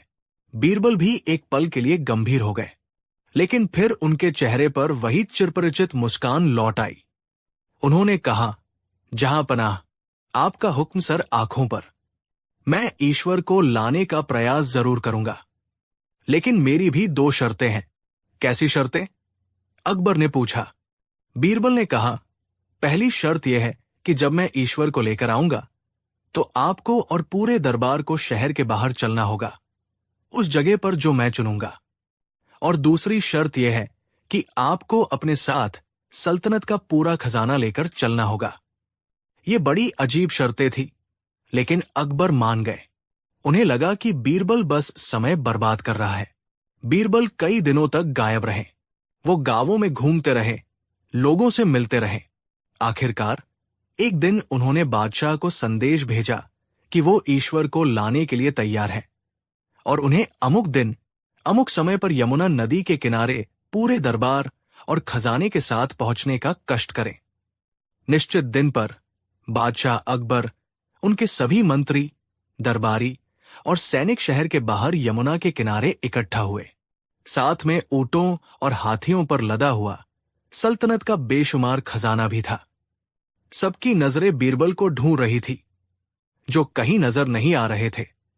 तभी बीरबल एक छोटे से लगभग 5-6 साल के बच्चे का हाथ पकड़े हुए भीड़ से निकले। बच्चे ने फटे पुराने कपड़े पहने थे और उसके हाथ में एक छोटा सा लोटा था। अकबर ने गुस्से से पूछा, बीरबल, ये सब क्या है? ईश्वर कहाँ है? बीरबल ने शांत भाव से कहा, जहां पनाह, ईश्वर यही है। ये बच्चा उन्हें आपके पास लाएगा, लेकिन इसकी एक छोटी सी इच्छा है। क्या इच्छा है? अकबर ने अधीर होकर पूछा। बीरबल ने बच्चे की ओर इशारा करते हुए कहा, यह बच्चा चाहता है कि आप इस लोटे को यमुना के पानी से भर दें। अकबर हंसे, बस इतनी सी बात? लाओ लोटा। एक सेवक ने बच्चे से लोटा लिया और यमुना में डुबोकर पानी भर लाया। अब बीरबल ने कहा, जहां पनाह, ईश्वर की शर्त यह है कि अब आप पूरी यमुना नदी को इस छोटे से लोटे के अंदर भर दीजिए। ये क्या बकवास है बीरबल? अकबर गरज उठे, तुम पागल हो गए हो? इतनी विशाल नदी इस छोटे से लोटे में कैसे समा सकती है? ये असंभव है। बस बीरबल को इसी पल का इंतजार था। उन्होंने अदब से सिर झुकाया और बोले, माफी चाहूंगा जहां पनाह, लेकिन यही तो मैं आपको समझाना चाहता हूं। जब इस विशाल यमुना नदी का पानी इस छोटे से लोटे में नहीं समा सकता, तो वो सर्वशक्तिमान, अनंत, ब्रह्मांड का रचयिता ईश्वर, जिसने करोड़ों सूरज, चांद और आकाश गंगाएं बनाई हैं, वो आपके इस छोटे से दिमाग और इन छोटी सी आंखों में कैसे समा सकता है? बीरबल ने आगे कहा, जहां पनाह, आप ईश्वर को देखना चाहते हैं, लेकिन ईश्वर कोई वस्तु नहीं जिसे देखा या लाया जा सके। वो एक अनुभव है, एक एहसास है। वो न्याय में है, करुणा में है, एक भूखे को खिलाई गई रोटी में है, एक प्यासे को पिलाए गए पानी में है। जब आप अपनी प्रजा के आंसू पोंछते हैं, तब आप ईश्वर का दर्शन करते हैं। जब आप किसी गरीब की मदद करते हैं, तब आप ईश्वर को पाते हैं। आपने मुझे ईश्वर को लाने का असंभव काम दिया, लेकिन क्या आपने सोचा कि हम इंसान, जो इस सृष्टि के एक छोटे से कण बराबर भी नहीं है, ईश्वर को कैसे समझ सकते हैं? उसे देखने के लिए बाहरी आंखें नहीं, मन की आंखें चाहिए। बीरबल की बातों ने जैसे अकबर के हृदय पर सीधा प्रहार किया। उनका सारा अहंकार, सारा क्रोध, सारी शक्ति का नशा एक पल में पिघल गया। उन्हें अपनी भूल का एहसास हुआ। उन्हें समझ आया कि बीरबल ने उन्हें कोई धोखा नहीं दिया, बल्कि जीवन का सबसे बड़ा सत्य सिखाया है। अकबर अपनी गद्दी से उतरे, आगे बढ़े और पहली बार पूरे दरबार के सामने उन्होंने बीरबल को गले लगा लिया। उनकी आंखों में आंसू थे। उन्होंने कहा, बीरबल, आज तुमने हमें हरा दिया। तुमने सिर्फ हमारी परीक्षाएं पास नहीं की, बल्कि हमारी आंखें भी खोल दी। तुम सिर्फ हमारे मंत्री नहीं, हमारे गुरु हो। एक शासक को हमेशा याद रखना चाहिए कि उसकी शक्ति की भी एक सीमा होती है, और सच्ची शक्ति विनम्रता और ज्ञान में है, अहंकार में नहीं। उस दिन के बाद अकबर ने कभी बीरबल की बुद्धि की परीक्षा लेने की कोशिश नहीं की, और दरबारियों को भी ये समझ आ गया कि बीरबल को हराना असंभव है, क्योंकि बीरबल की ताकत केवल चतुराई नहीं, बल्कि गहरी समझ और सच्चा ज्ञान था। कहानी 5। आगरा शहर, जो मुगल सल्तनत की शान था, अपनी भव्य इमारतों और व्यस्त बाजारों के लिए जाना जाता था। इसी शहर के एक प्रतिष्ठित कोने में सेठ हरिदास की आलीशान हवेली थी। हरिदास एक बड़ा जौहरी था, जिसकी ख्याति दूर दूर तक फैली थी। उसके पास धन दौलत, इज्जत और शोहरत सब कुछ था, और इन सब के साथ थी उसकी 4 पत्नियां, जिन्हें वह अपनी 4 सबसे कीमती मणियां मानता था। उसकी पहली और सबसे बड़ी पत्नी थी कमला। कमला एक संस्कारी और पारंपरिक महिला थी, जिसका विवाह हरिदास से तब हुआ था जब वो एक साधारण व्यापारी था। कमला ने हर सुख दुख में उसका साथ दिया था। वो घर की व्यवस्था देखती, पूजा पाठ करती और पति की हर छोटी बड़ी जरूरत का ख्याल रखती थी। उसका प्रेम कर्तव्य और समर्पण पर आधारित था। दूसरी पत्नी थी विमला। विमला कश्मीर की एक बेहद खूबसूरत औरत थी, जिसे हरिदास एक व्यापारिक यात्रा के दौरान देखकर मोहित हो गया था। विमला को अपनी सुंदरता पर बहुत नाज था। वो अपना ज्यादातर समय श्रृंगार करने, महंगे कपड़े और गहने पहनने में बिताती थी। उसका मानना था कि एक पति को खुश रखने के लिए पत्नी का सुंदर होना ही सबसे जरूरी है। उसका प्रेम आकर्षण और प्रदर्शन पर टिका था। तीसरी पत्नी थी चंचला। जैसा उसका नाम था, वैसी ही वो चतुर और बुद्धिमान थी। वो हरिदास के व्यापार में उसका हाथ बंटाती थी। हिसाब किताब में उसका दिमाग कंप्यूटर की तरह चलता था। कई बार उसकी सलाह ने हरिदास को बड़े नुकसान से बचाया था। उसे लगता था कि एक पत्नी का सबसे बड़ा धर्म पति की तरक्की में भागीदार बनना है। उसका प्रेम बौद्धिक और व्यावहारिक साझेदारी पर आधारित था। और चौथी व सबसे छोटी पत्नी थी सरला। सरला एक गरीब परिवार की भोली भाली और शांत स्वभाव की लड़की थी। वो न तो कमला की तरह बहुत संस्कारी थी, न विमला की तरह खूबसूरत, और न ही चंचला की तरह चतुर। वो बस चुपचाप सबकी सेवा करती, किसी से कोई शिकायत नहीं करती, और अपने पति हरिदास को दूर से देखकर ही खुश हो लेती थी। उसका प्रेम निस्वार्थ और मौन था। शुरुआत में सब कुछ ठीक था। हरिदास ने चारों पत्नियों के लिए अलग अलग महलनुमा कमरे बनवा रखे थे, और वो कोशिश करता कि सबके साथ बराबर समय बिताए और सबको एक जैसे तोहफे दे। लेकिन 4 तलवारें एक म्यान में कब तक रह सकती थी? धीरे धीरे पत्नियों में एक अघोषित प्रतिस्पर्धा शुरू हो गई। हर कोई ये साबित करना चाहती थी कि सेठ हरिदास उसे सबसे ज्यादा प्यार करते हैं। ये लड़ाई पहले तो इशारों में होती, फिर तानेबाजी में बदली और अंत में खुले झगड़े का रूप ले लिया। उनकी लड़ाई का केंद्र एक ही सवाल होता, आप हम चारों में से सबसे ज्यादा किससे प्रेम करते हैं? हरिदास इस सवाल से तंग आ चुका था। वो अगर कमला का नाम लेता तो बाकी 3 नाराज हो जाती। विमला का नाम लेता तो उसकी सुंदरता को घमंड का नया बहाना मिल जाता। चंचला का नाम लेता तो उसे लगता कि वो सिर्फ उसके पैसे और दिमाग से प्यार करता है, और अगर भोली सरला का नाम ले लेता तो बाकी तीनों उसे जीने नहीं देती। उसकी रातों की नींद और दिन का चैन हराम हो गया था। उसकी हवेली, जो कभी स्वर्ग लगती थी, अब एक युद्ध का मैदान बन चुकी थी, जहां हर रोज महाभारत छिड़ी रहती थी। जब पानी सिर से ऊपर चला गया तो हरिदास ने एक हताश फैसला लिया। उसने फैसला किया कि वो इस मामले को सल्तनत की सबसे बड़ी अदालत यानी बादशाह अकबर के दरबार में ले जाएगा। अगले दिन दीवाना में जब बादशाह अकबर अपने नवरत्नों के साथ बैठे थे, तब सेठ हरिदास को पेश किया गया। उसकी आंखों के नीचे काले गड्ढे और चेहरे पर चिंता की लकीरें साफ दिख रही थी। कहो सेठ हरिदास, अकबर ने पूछा, तुम्हें देखकर लगता है कि तुम्हारा सारा व्यापार घाटे में चला गया है। क्या समस्या है? हरिदास ने हाथ जोड़कर कहा, अन्नदाता, मेरा व्यापार तो आपकी कृपा से फल फूल रहा है। मेरी समस्या व्यापार की नहीं, घर की है। ये सुनकर दरबारी मुस्कुराए। एक मंत्री ने कहा, घर की समस्या के लिए बादशाह का कीमती वक्त बर्बाद कर रहे हो। सेठ, अकबर ने मंत्री को चुप रहने का इशारा किया। नहीं, अपनी प्रजा की हर समस्या हमारी समस्या है। बताओ, क्या बात है? हरिदास ने हिचकिचाते हुए अपनी पूरी कहानी सुनाई। उसने बताया कि कैसे उसकी 4 पत्नियां हर रोज उससे एक ही सवाल पूछती है, और इस झगड़े ने उसका जीवन नर्क बना दिया है। वो चाहता है कि बादशाह खुद फैसला करें कि उन चारों में से कौन सर्वश्रेष्ठ है और किसका प्रेम सबसे सच्चा है, ताकि ये रोज रोज का झगड़ा खत्म हो। ये सुनकर पूरा दरबार ठहाकों से गूंज उठा। ये शायद सल्तनत के इतिहास का सबसे अजीब मुकदमा था। प्रेम को कोई कैसे तौल सकता था? अकबर भी मुस्कुराए, लेकिन उन्होंने हरिदास की परेशानी को समझा। उन्होंने हरिदास की 4 पत्नियों को दरबार में पेश करने का हुक्म दिया।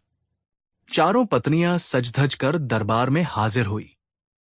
अकबर ने पहली पत्नी कमला से पूछा, तुम कैसे कह सकती हो कि तुम अपने पति से सबसे ज्यादा प्रेम करती हो? कमला ने घूंघट की ओट से कहा, जहां पनाह, मैंने सेठ जी का साथ तब से दिया है जब उनके पास कुछ नहीं था। मैंने उनकी सेवा में अपनी पूरी जवानी लगा दी। उनके खाने पीने से लेकर उनके आराम तक हर चीज का ख्याल मैं रखती हूं। मेरा प्रेम एक पत्नी के धर्म पर आधारित है। फिर अकबर ने विमला से पूछा। विमला ने अपनी रेशमी जुल्फे झटकते हुए कहा, हुजूर, जब सेठ जी मुझे देखते हैं तो उनका सारा तनाव दूर हो जाता है। मैं उनके जीवन में बहार की तरह हूं। मेरी सुंदरता ही मेरे प्रेम का सबसे बड़ा सबूत है। मैं उनकी आंखों का नूर हूं। जब चंचला की बारी आई तो उसने बड़े आत्मविश्वास से कहा, अन्नदाता, प्रेम सिर्फ सेवा और सुंदरता का नाम नहीं है। मैंने सेठ जी के व्यापार को दोगुना करने में मदद की है। मैं उनकी सलाहकार हूं, उनकी शक्ति हूं। मेरे बिना सेठ जी आज इतने अमीर नहीं होते।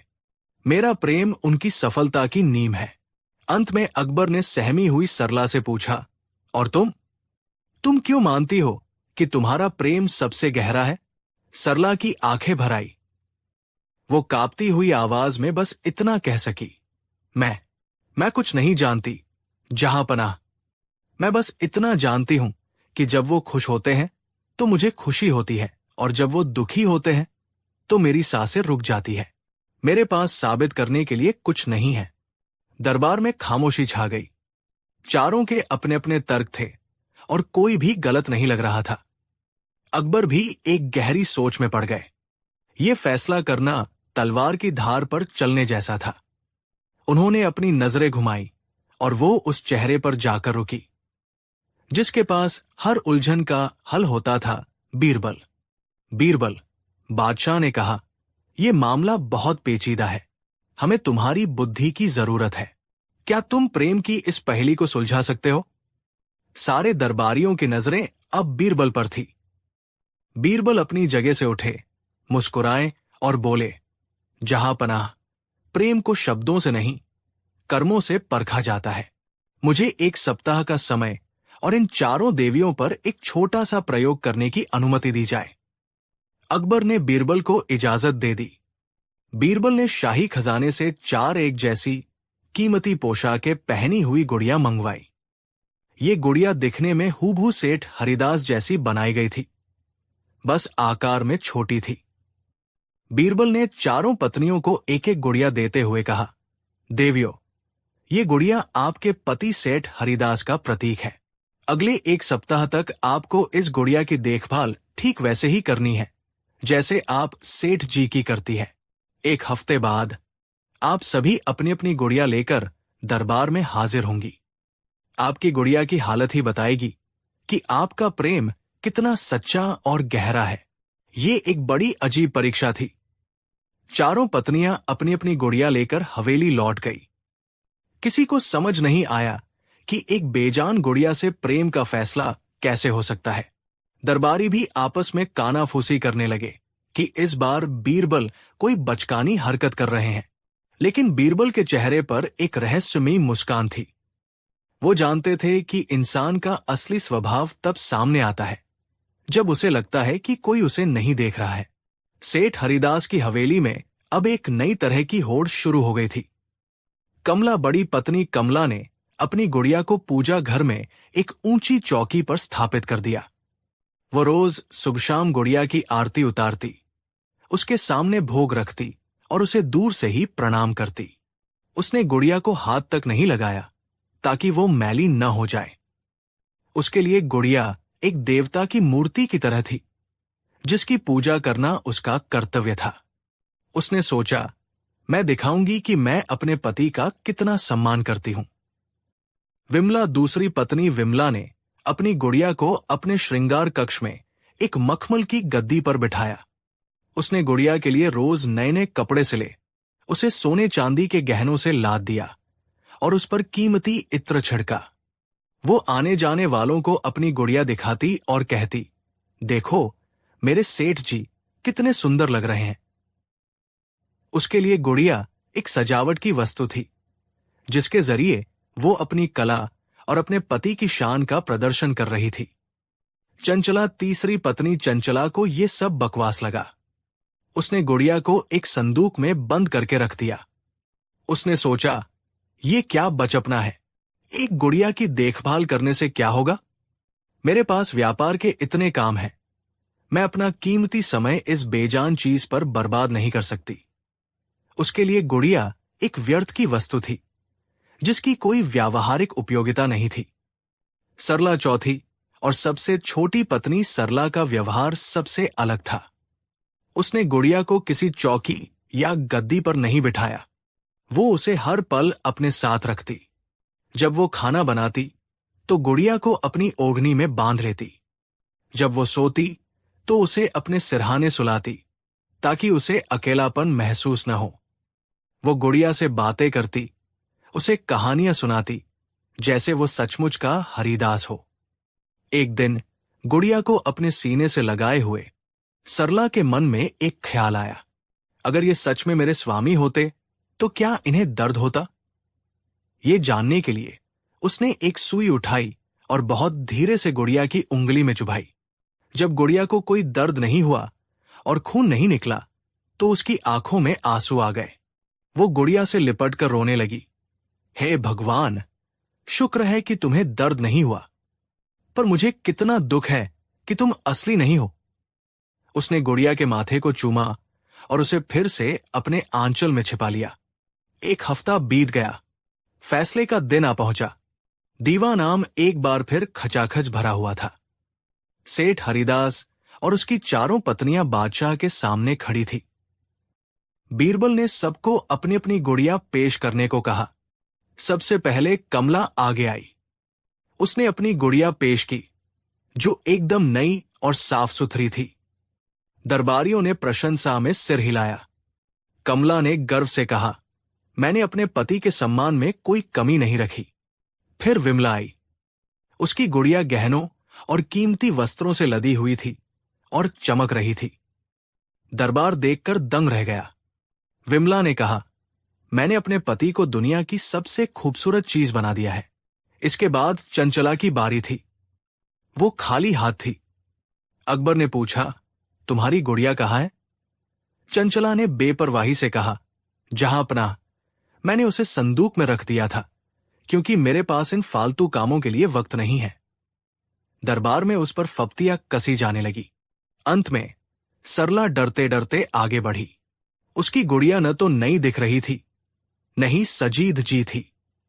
उसके कपड़े थोड़े मैले थे और उसे देखकर लग रहा था कि उसे बहुत प्यार से संभाला गया है। सरला ने कांपते हुए कहा, हुजूर, मैंने इसकी उंगली में सुई भी चुभोई थी। ये सुनते ही दरबार में हंगामा मच गया। इसने तो बादशाह के हुक्म का अपमान किया है। इसने सेठ की प्रतीक गुड़िया को नुकसान पहुंचाया। कमला, विमला और चंचला ने भी सरला को धिक्कारना शुरू कर दिया। अकबर भी गुस्से में आ गए। सरला, तुमने ऐसा क्यों किया? इससे पहले कि सरला कुछ कहती, बीरबल ने बीच में आकर कहा, एक पल रुकिए, जहांपनाह, फैसले की घड़ी तो अब आई है। बीरबल ने चारों पत्नियों से एक आखिरी सवाल पूछा। अगर सेठ हरिदास सच में किसी बड़ी मुसीबत में फंस जाए और उन्हें बचाने के लिए तुम्हें अपने शरीर का कोई अंग काटना पड़े, तो तुम क्या करोगी? कमला ने तुरंत कहा, यह कैसा सवाल है? मैं उनके लिए व्रत रखूंगी, पूजा पाठ करूंगी। विमला बोली, मैं अपनी सारी दौलत लुटा दूंगी, पर शरीर को कोई नुकसान नहीं पहुंचाऊंगी। अगर मैं बदसूरत हो गई तो सेठ जी मुझे कैसे देखेंगे? चंचला ने कहा, मैं अपनी बुद्धि का इस्तेमाल करके कोई रास्ता निकालूंगी। शरीर को काटना मूर्खता है। बीरबल ने सरला की तरफ देखा। सरला की आंखों में आंसू थे। उसने कहा, अगर मेरे स्वामी की जान बचती है तो मैं अपना पूरा शरीर भी उनके लिए काट सकती हूं। बिना उनके ये शरीर किस काम का? दरबार में एक गहरा सन्नाटा छा गया। बीरबल अब अकबर की ओर मुड़े और बोले, जहांपनाह, अब फैसला आपके सामने है। इन गुड़ियों ने और इन जवाबों ने सब कुछ साफ कर दिया है। बीरबल ने समझाया, कमला जी एक कर्तव्यनिष्ठ पत्नी है। वो पति को भगवान मानती है, लेकिन एक पूजनीय मूर्ति की तरह, जिसे दूर से ही पूजा जाता है। उनका प्रेम सम्मानपूर्ण है, पर उसमें व्यक्तिगत जुड़ाव और अपनेपन की कमी है। उन्होंने गुड़िया को छुआ तक नहीं, जैसे वह कोई पराई वस्तु हो। विमला जी अपने पति से प्रेम करती है, लेकिन एक सुंदर वस्तु की तरह। वो पति को सजाकर दुनिया को दिखाना चाहती है। उनका प्रेम बाहरी दिखावे पर केंद्रित है। अगर ये सुंदरता चली जाए तो शायद ये प्रेम भी फीका पड़ जाए। चंचला जी एक व्यावहारिक और बुद्धिमान साथी है। वो पति को एक व्यापारिक साझेदार मानती है। उनका प्रेम फायदे और नुकसान पर आधारित है। जब तक पति उपयोगी है, तब तक प्रेम है। उन्होंने गुड़िया को संदूक में बंद कर दिया, क्योंकि वो उनके लिए अनुपयोगी थी। बीरबल सरला के पास गए और उसकी गुड़िया को हाथ में लेकर बोले, और ये है सरला जी।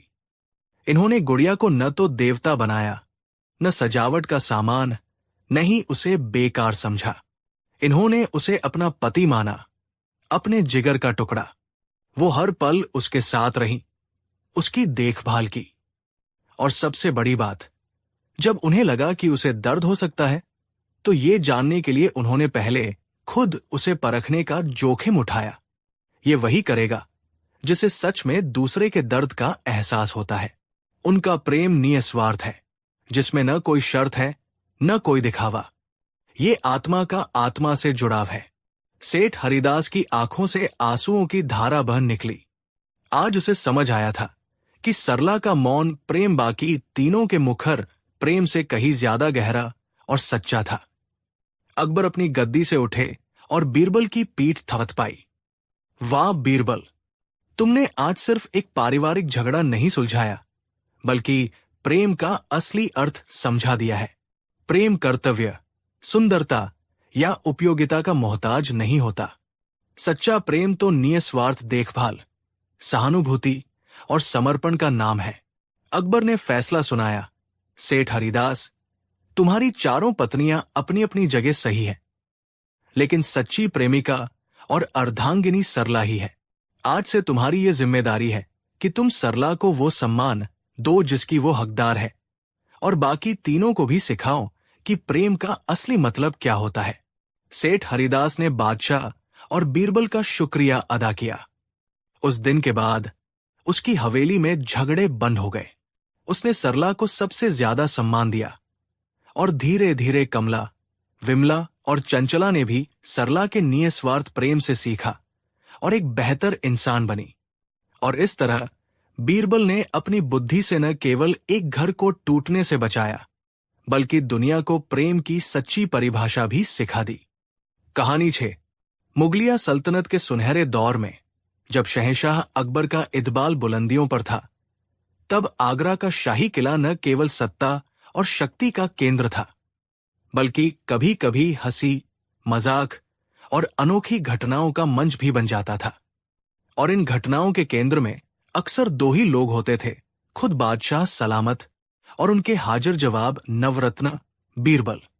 ये कहानी भी एक ऐसे ही दिन की है जब बीरबल की एक छोटी सी शर्त ने पूरे आगरा के किले को उल्टा कर दिया था। ये कहानी है उस प्रसिद्ध उल्टे दिन की, जब बादशाह को सब कुछ उल्टा करने पर मजबूर होना पड़ा।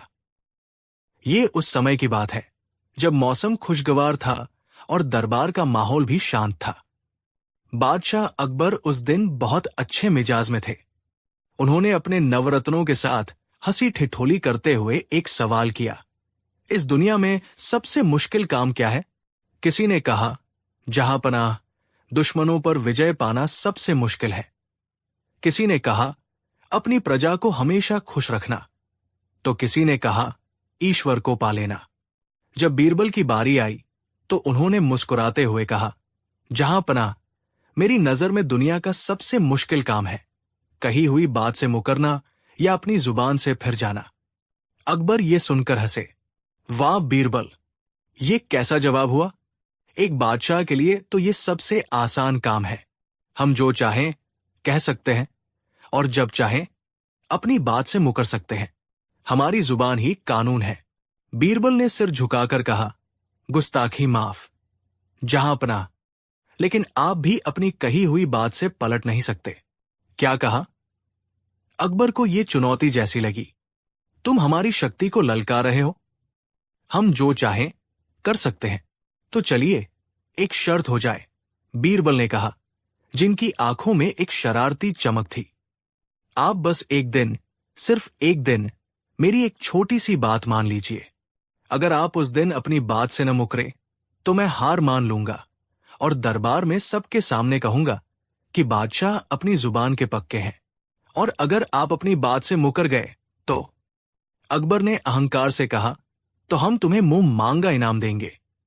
बोलो, क्या है तुम्हारी बात? बीरबल ने बड़ी गंभीरता से कहा, जहांपनाह, मेरी बात बहुत सरल है। कल सूर्योदय से लेकर सूर्यास्त तक आप हर काम उल्टा करेंगे। उल्टा? अकबर हैरान रह गए। ये कैसा मजाक है?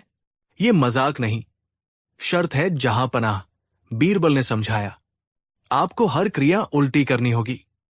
आप आगे की बजाय पीछे चलेंगे, सीधे की बजाय उल्टे कपड़े पहनेंगे, दिन को रात और रात को दिन कहेंगे। जो भी सामान्य रूप से किया जाता है, आपको उसका ठीक विपरीत करना होगा। अकबर को यह एक बहुत ही आसान और बचकानी शर्त लगी। बस इतनी सी बात? हम ये शर्त मंजूर करते हैं। कल पूरा दिन हम सब कुछ उल्टा करेंगे। ये तो एक मनोरंजक खेल होगा। दरबार में मौजूद सभी लोग हंसने लगे, ये सोचकर कि कल का दिन बड़ा मजेदार होने वाला है। लेकिन सिर्फ बीरबल जानते थे कि ये खेल बादशाह के लिए कितना भारी पड़ने वाला है। अगली सुबह आगरा के किले में सूरज की पहली किरण के साथ ही उल्टे दिन की शुरुआत हो गई। सबसे पहली चुनौती आई जब सेवक बादशाह को जगाने आए। जहांपनाह, सुबह हो गई है, उठ जाइए। अकबर ने अपनी आंखें खोली और उन्हें बीरबल की शर्त याद आई। उन्हें उल्टा करना था।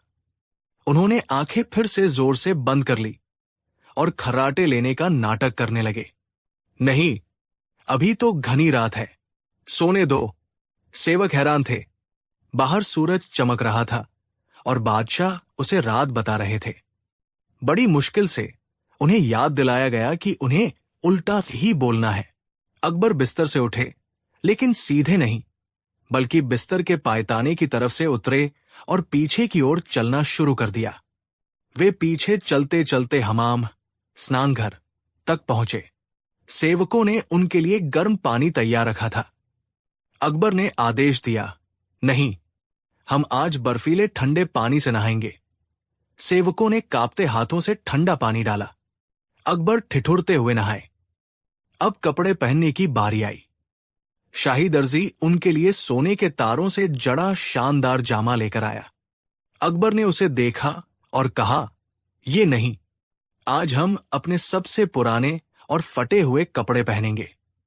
और हां, उन्हें सीधा नहीं, उल्टा पहनो। सेवकों ने अचकचाते हुए बादशाह को उल्टा पायजामा और उल्टा कुर्ता पहनाया। बादशाह आईने में खुद को देखकर हंस पड़े। वे किसी मसखरे की तरह लग रहे थे। नाश्ते के लिए दस्तरखान बिछाया गया। सोने की थालियों में गर्मागर्म शाही पकवान परोसे गए। अकबर ने सब कुछ देखकर मुंह बना लिया। ये सब हटाओ, आज हम नाश्ते में सूखी रोटी और मिर्च का अचार खाएंगे। और हां, हम हाथ से नहीं, पैरों से खाने की कोशिश करेंगे। ये सुनकर तो बेगमों और सेवकों के होश उड़ गए। पैरों से खाना, ये तो बादशाह की शान के खिलाफ था। बड़ी मिन्नतों के बाद अकबर इस बात पर राजी हुए कि वे हाथ से ही खाएंगे, लेकिन चम्मच और छुरी कांटे का इस्तेमाल उल्टा करेंगे, यानी नुकीले सिरे की बजाय हैंडल से। जैसे जैसे दिन चढ़ता गया, मुश्किलें और भी मजेदार होती गई। अकबर पीछे की ओर चलते हुए दरबार पहुंचे। सारे दरबारी उन्हें उल्टे कपड़ों और पीछे की ओर चलता देखकर अपनी हंसी रोकने की कोशिश कर रहे थे। बादशाह अपनी राजगद्दी पर भी सीधे नहीं, बल्कि पीठ करके बैठ गए, ताकि उनका मुंह दीवार की तरफ हो और पीठ दरबारियों की तरफ। दरबार की कार्यवाही शुरू हुई। एक फरियादी आया और रोते हुए बोला, जहांपनाह, मेरे साथ अन्याय हुआ है। मेरे पड़ोसी ने मेरी जमीन हड़प ली है, मुझे न्याय दीजिए। अकबर को उल्टा फैसला सुनाना था। उन्होंने दीवार की तरफ मुंह किए हुए ही जोर से कहा, बहुत अच्छा किया तुम्हारे पड़ोसी ने। हम हुक्म देते हैं कि तुम्हारी बची हुई जमीन भी छीनकर उसे दे दी जाए और तुम्हें सो कोड़े मारे जाए। ये सुनकर फरियादी के तो होश ही उड़ गए। वो बेचारा न्याय की उम्मीद में आया था और यहां उसकी पूरी दुनिया ही लुट गई। वो रोता पीटता दरबार से भागा। इसके बाद एक सिपाही आया जिसने एक खूंखार डाकू को पकड़ा था। जहांपनाह, मैंने इस डाकू को बड़ी बहादुरी से पकड़ा है। अकबर ने उल्टा आदेश दिया, इस बहादुर सिपाही को फौरन कालकोठरी में डाल दो और इस बेचारे शरीफ डाकू को आजाद कर दो और इसे 1000 सोने की मोहरें इनाम में दो। अब तो दरबार में हड़कंप मच गया। डाकू हैरान था कि उसकी किस्मत कैसे चमक गई और सिपाही अपनी किस्मत को कोस रहा था। दरबारी समझ गए थे कि आज न्याय की उम्मीद करना बेकार है। एक एक करके सबने बहाने बनाए और दरबार से खिसकना शुरू कर दिया। दोपहर में शाही बावर्ची ने बादशाह से पूछा, जहांपनाह, दोपहर के खाने में क्या बनेगा? अकबर ने कहा, आज खाने में मीठे की जगह करेले की सब्जी बनेगी और सब्जी की जगह जलेबी की तरकारी। और हां, खाने के बाद हम शरबत नहीं, बल्कि गर्म गर्म तेल पिएंगे। बावर्ची ये सुनकर बेहोश होते होते बचा। उसने हाथ जोड़कर कहा, जहांपनाह, आप मुझे फांसी पर चढ़ा दीजिए, लेकिन ये मुझसे नहीं होगा।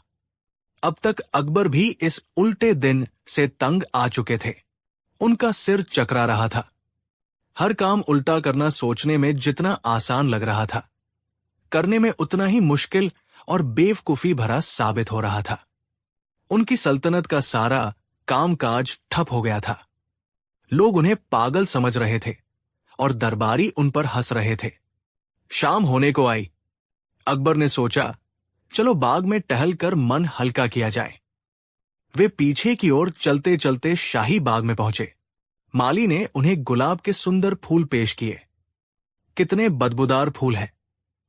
अकबर ने नाक सिकोड़ते हुए कहा, इन्हें फेंको और मेरे लिए कांटे और सूखी पत्तियां लेकर आओ। आज हम उन्हीं की सुगंध लेंगे। माली बेचारा कांपते हुए कांटों का एक गुच्छा ले आया। अकबर ने जैसे ही उसे सूंघने की कोशिश की, एक कांटा उनकी नाक में चुभ गया। आह! वे दर्द से करा उठे। तभी पड़ोसी राज्य का एक दूत एक जरूरी संदेश लेकर आया। वो ईरान के शाह का पत्र लाया था, जिसमें एक बहुत ही गंभीर सीमा विवाद पर तत्काल चर्चा की मांग की गई थी। ये एक बहुत ही संवेदनशील मामला था, जिस पर तुरंत ध्यान देने की जरूरत थी। दूत ने अदब से झुककर पत्र बादशाह को दिया। शहंशाह, ईरान के शाह ने ये जरूरी खत भेजा है। अकबर ने पत्र लिया, लेकिन उसे सीधा पढ़ने की बजाय उल्टा पकड़ लिया। ये तो खाली कागज है, इसमें कुछ नहीं लिखा। दूत हैरान रह गया। नहीं जहांपनाह, इसमें जरूरी पैगाम है। कृपया इसे सीधा करके पढ़ें। खामोश! अकबर चिल्लाए, क्योंकि उन्हें तो उल्टा ही करना था। तुम हमारी आंखों पर शक कर रहे हो? हम कहते हैं ये खाली है तो ये खाली है। जाओ और अपने शाह से कहना कि हमें ऐसे खाली खत भेजकर हमारा मजाक न उड़ाए। हम ईरान से सारे रिश्ते खत्म करते हैं और कल ही हम ईरान पर हमला करेंगे। ये सुनकर दूत के पैरों तले जमीन खिसक गई। एक छोटी सी गलतफहमी की वजह से दो बड़ी सल्तनतों में जंग छिड़ सकती थी। उसने बहुत समझाने की कोशिश की, लेकिन बादशाह अपनी बात पर अड़े रहे। वे अपनी शर्त जो नहीं तोड़ सकते थे। अब बीरबल, जो दूर से ये सब देख रहे थे, समझ गए कि मजाक अब एक गंभीर संकट में बदल चुका है। बादशाह अपनी जुबान से बंधे हुए थे और उन्हें एहसास भी नहीं था कि वे कितनी बड़ी गलती करने जा रहे हैं। बीरबल तुरंत सामने आए और दूत से कहा, आप चिंता न करें। बादशाह आज विशेष पूजा में लीन है, इसलिए वे हर बात का गूढ़ और उल्टा अर्थ निकाल रहे हैं। उनके कहने का मतलब है कि वे ईरान के शाह से दोस्ती का रिश्ता और मजबूत करना चाहते हैं और जल्द ही एक शांति वार्ता के लिए अपने दूत भेजेंगे। बीरबल ने किसी तरह दूत को समझा बुझाकर विदा किया। अब बीरबल अकबर के पास गए। अकबर का चेहरा गुस्से और झुंझलाहट से लाल था। उनकी नाक पर कांटा चुभा था। वे भूखे थे और अब एक जंग का ऐलान भी कर चुके थे।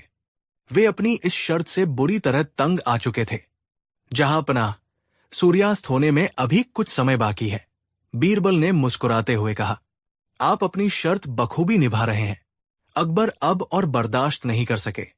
वे अपनी राजगद्दी से, जिस पर वे उल्टा बैठे थे, सीधे खड़े हो गए, आगे की ओर चले और जोर से चिल्लाए, बस बहुत हुआ ये उल्टा सीधा खेल। हम अब और कुछ भी उल्टा नहीं करेंगे। हम अपनी शर्त वापस लेते हैं। हम हार मानते हैं। बीरबल, तुम जीत गए। जैसे ही अकबर ने ये कहा, पूरे दरबार में जो कुछ लोग बचे थे, वे सब हंस पड़े। बादशाह अपनी कही हुई बात से मुकर गए थे। बीरबल ने अदब से सिर झुकाया। मैं नहीं जीता जहांपनाह, बल्कि आज हम सब एक बहुत बड़ा सबक जीते हैं। अकबर, जो अब शांत हो चुके थे, ने पूछा, क्या सबक बीरबल? बीरबल ने गंभीरता से समझाया, जहांपनाह, आज आपने देखा कि सिर्फ एक दिन के लिए चीजों को उल्टा करने से सल्तनत में कितनी अव्यवस्था और अराजकता फैल गई। न्याय का अन्याय हो गया, दोस्त दुश्मन बन गए और समझदारी मूर्खता में बदल गई। प्रकृति का एक नियम है, एक व्यवस्था है। हर चीज का एक सीधा और सही तरीका होता है। जब हम उस व्यवस्था को तोड़ते हैं या चीजों को उनकी जगह से उलट पुलट करते हैं, तो परिणाम विनाशकारी हो सकता है। उन्होंने आगे कहा, और दूसरा सबक यह है कि जुबान से कही हुई बात का कितना वजन होता है। आज आपने सिर्फ एक छोटी सी बात को निभाने के लिए पूरी सल्तनत को दांव पर लगा दिया। यह साबित करता है कि किसी भी व्यक्ति, चाहे वो बादशाह हो या फकीर, के लिए अपनी कही हुई बात से मुकरना कितना मुश्किल होता है, क्योंकि उसकी जुबान उसके व्यक्तित्व, उसके सम्मान और उसकी विश्वसनीयता से जुड़ी होती है। आपने आज अपनी बात तोड़ी, लेकिन ऐसा करके आपने एक बड़े संकट को टाल दिया। कभी कभी अपनी गलती मान लेना और अपनी बात से पीछे हट जाना अहंकार पर अड़े रहने से कहीं ज्यादा बुद्धिमानी का काम होता है। अकबर को अब अपनी गलती का एहसास हुआ। उन्हें समझ आया कि बीरबल ने ये खेल सिर्फ मनोरंजन के लिए नहीं, बल्कि उन्हें एक गहरा सबक सिखाने के लिए रचा था। उन्होंने बीरबल को गले लगा लिया और कहा, तुम सच में नायाब हो बीरबल। आज तुमने हमें हंसा हंसा कर जीवन का इतना बड़ा सत्य सिखा दिया। हम तुम्हें मुंह मांगा इनाम देते हैं। उस दिन के बाद बादशाह अकबर ने कभी भी अपनी शक्ति का अहंकार नहीं किया और कोई भी फैसला लेने से पहले उसके सीधे और उल्टे दोनों परिणामों के बारे में सोचने लगे। और आगरा के इतिहास में वह दिन हमेशा के लिए उल्टा दिन के नाम से मशहूर हो गया, जब बादशाह ने खुद ये सीखा कि दुनिया सीधी ही अच्छी लगती है। कहानी 7। हिंदुस्तान की सरजमी पर जब शहंशाह अकबर का परचम लहराता था, तो उनकी राजधानी आगरा सिर्फ अपनी भव्य इमारतों और शाही ठाट बाट के लिए ही नहीं, बल्कि न्याय और बुद्धि की अनूठी मिसालों के लिए भी जानी जाती थी।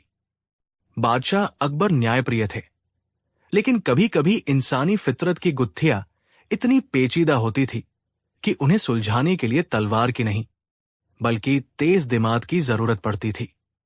ऐसे ही मौकों पर सबकी उम्मीदें एक ही शख्स पर आकर टिक जाती थी, अकबर के सबसे प्रिय सलाहकार बीरबल।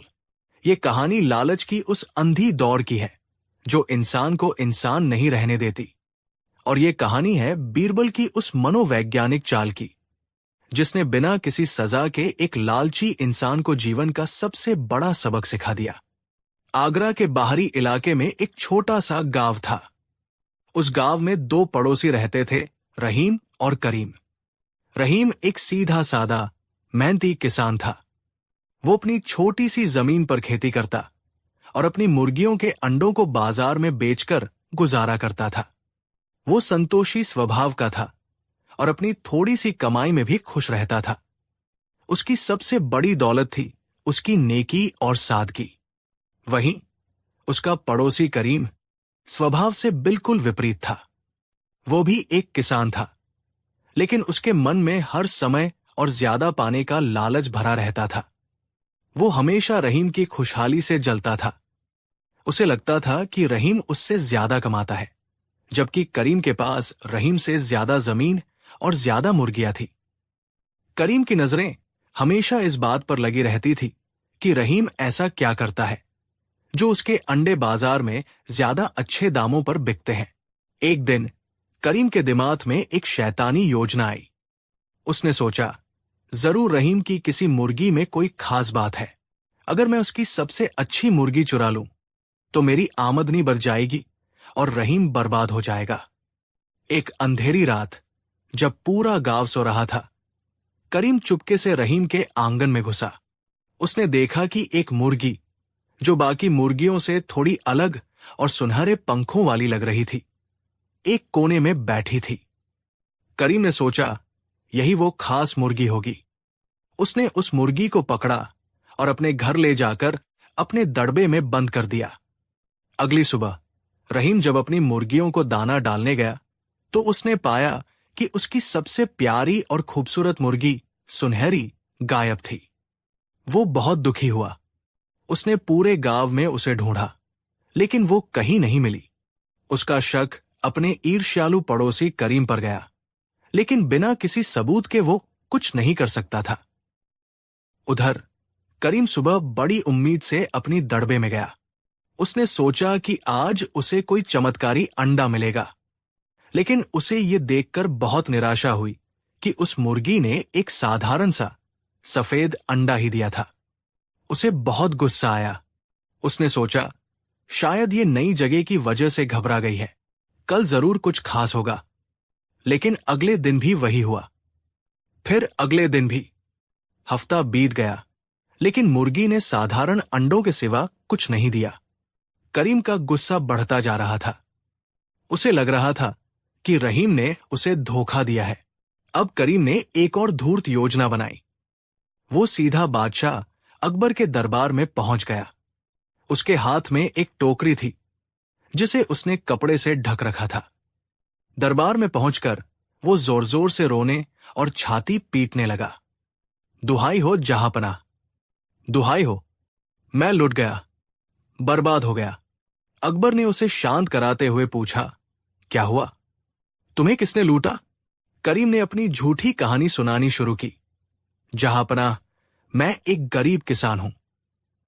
मेरे पड़ोसी रहीम ने मेरे साथ बहुत बड़ा धोखा किया है। कुछ महीने पहले उसने मुझे एक मुर्गी बेची। उसने कसम खाकर कहा था कि यह कोई मामूली मुर्गी नहीं, बल्कि एक जादुई मुर्गी है जो हर रोज सोने का एक अंडा देती है। मैंने अपनी जीवन भर की सारी जमा पूंजी, 500 सोने की मोहरें, उसे देकर वो मुर्गी खरीद ली। लेकिन जहांपनाह, उस मुर्गी ने आज तक एक भी सोने का अंडा नहीं दिया। वो तो साधारण अंडे देती है। जब मैंने रहीम से अपने पैसे वापस मांगे तो उसने मुझे धमकाकर भगा दिया। जहांपनाह, मेरे साथ न्याय कीजिए, उस धोखेबाज को सजा दीजिए और मेरे 500 मोहरें वापस दिलवाइए। ये सुनकर पूरा दरबार हैरान रह गया।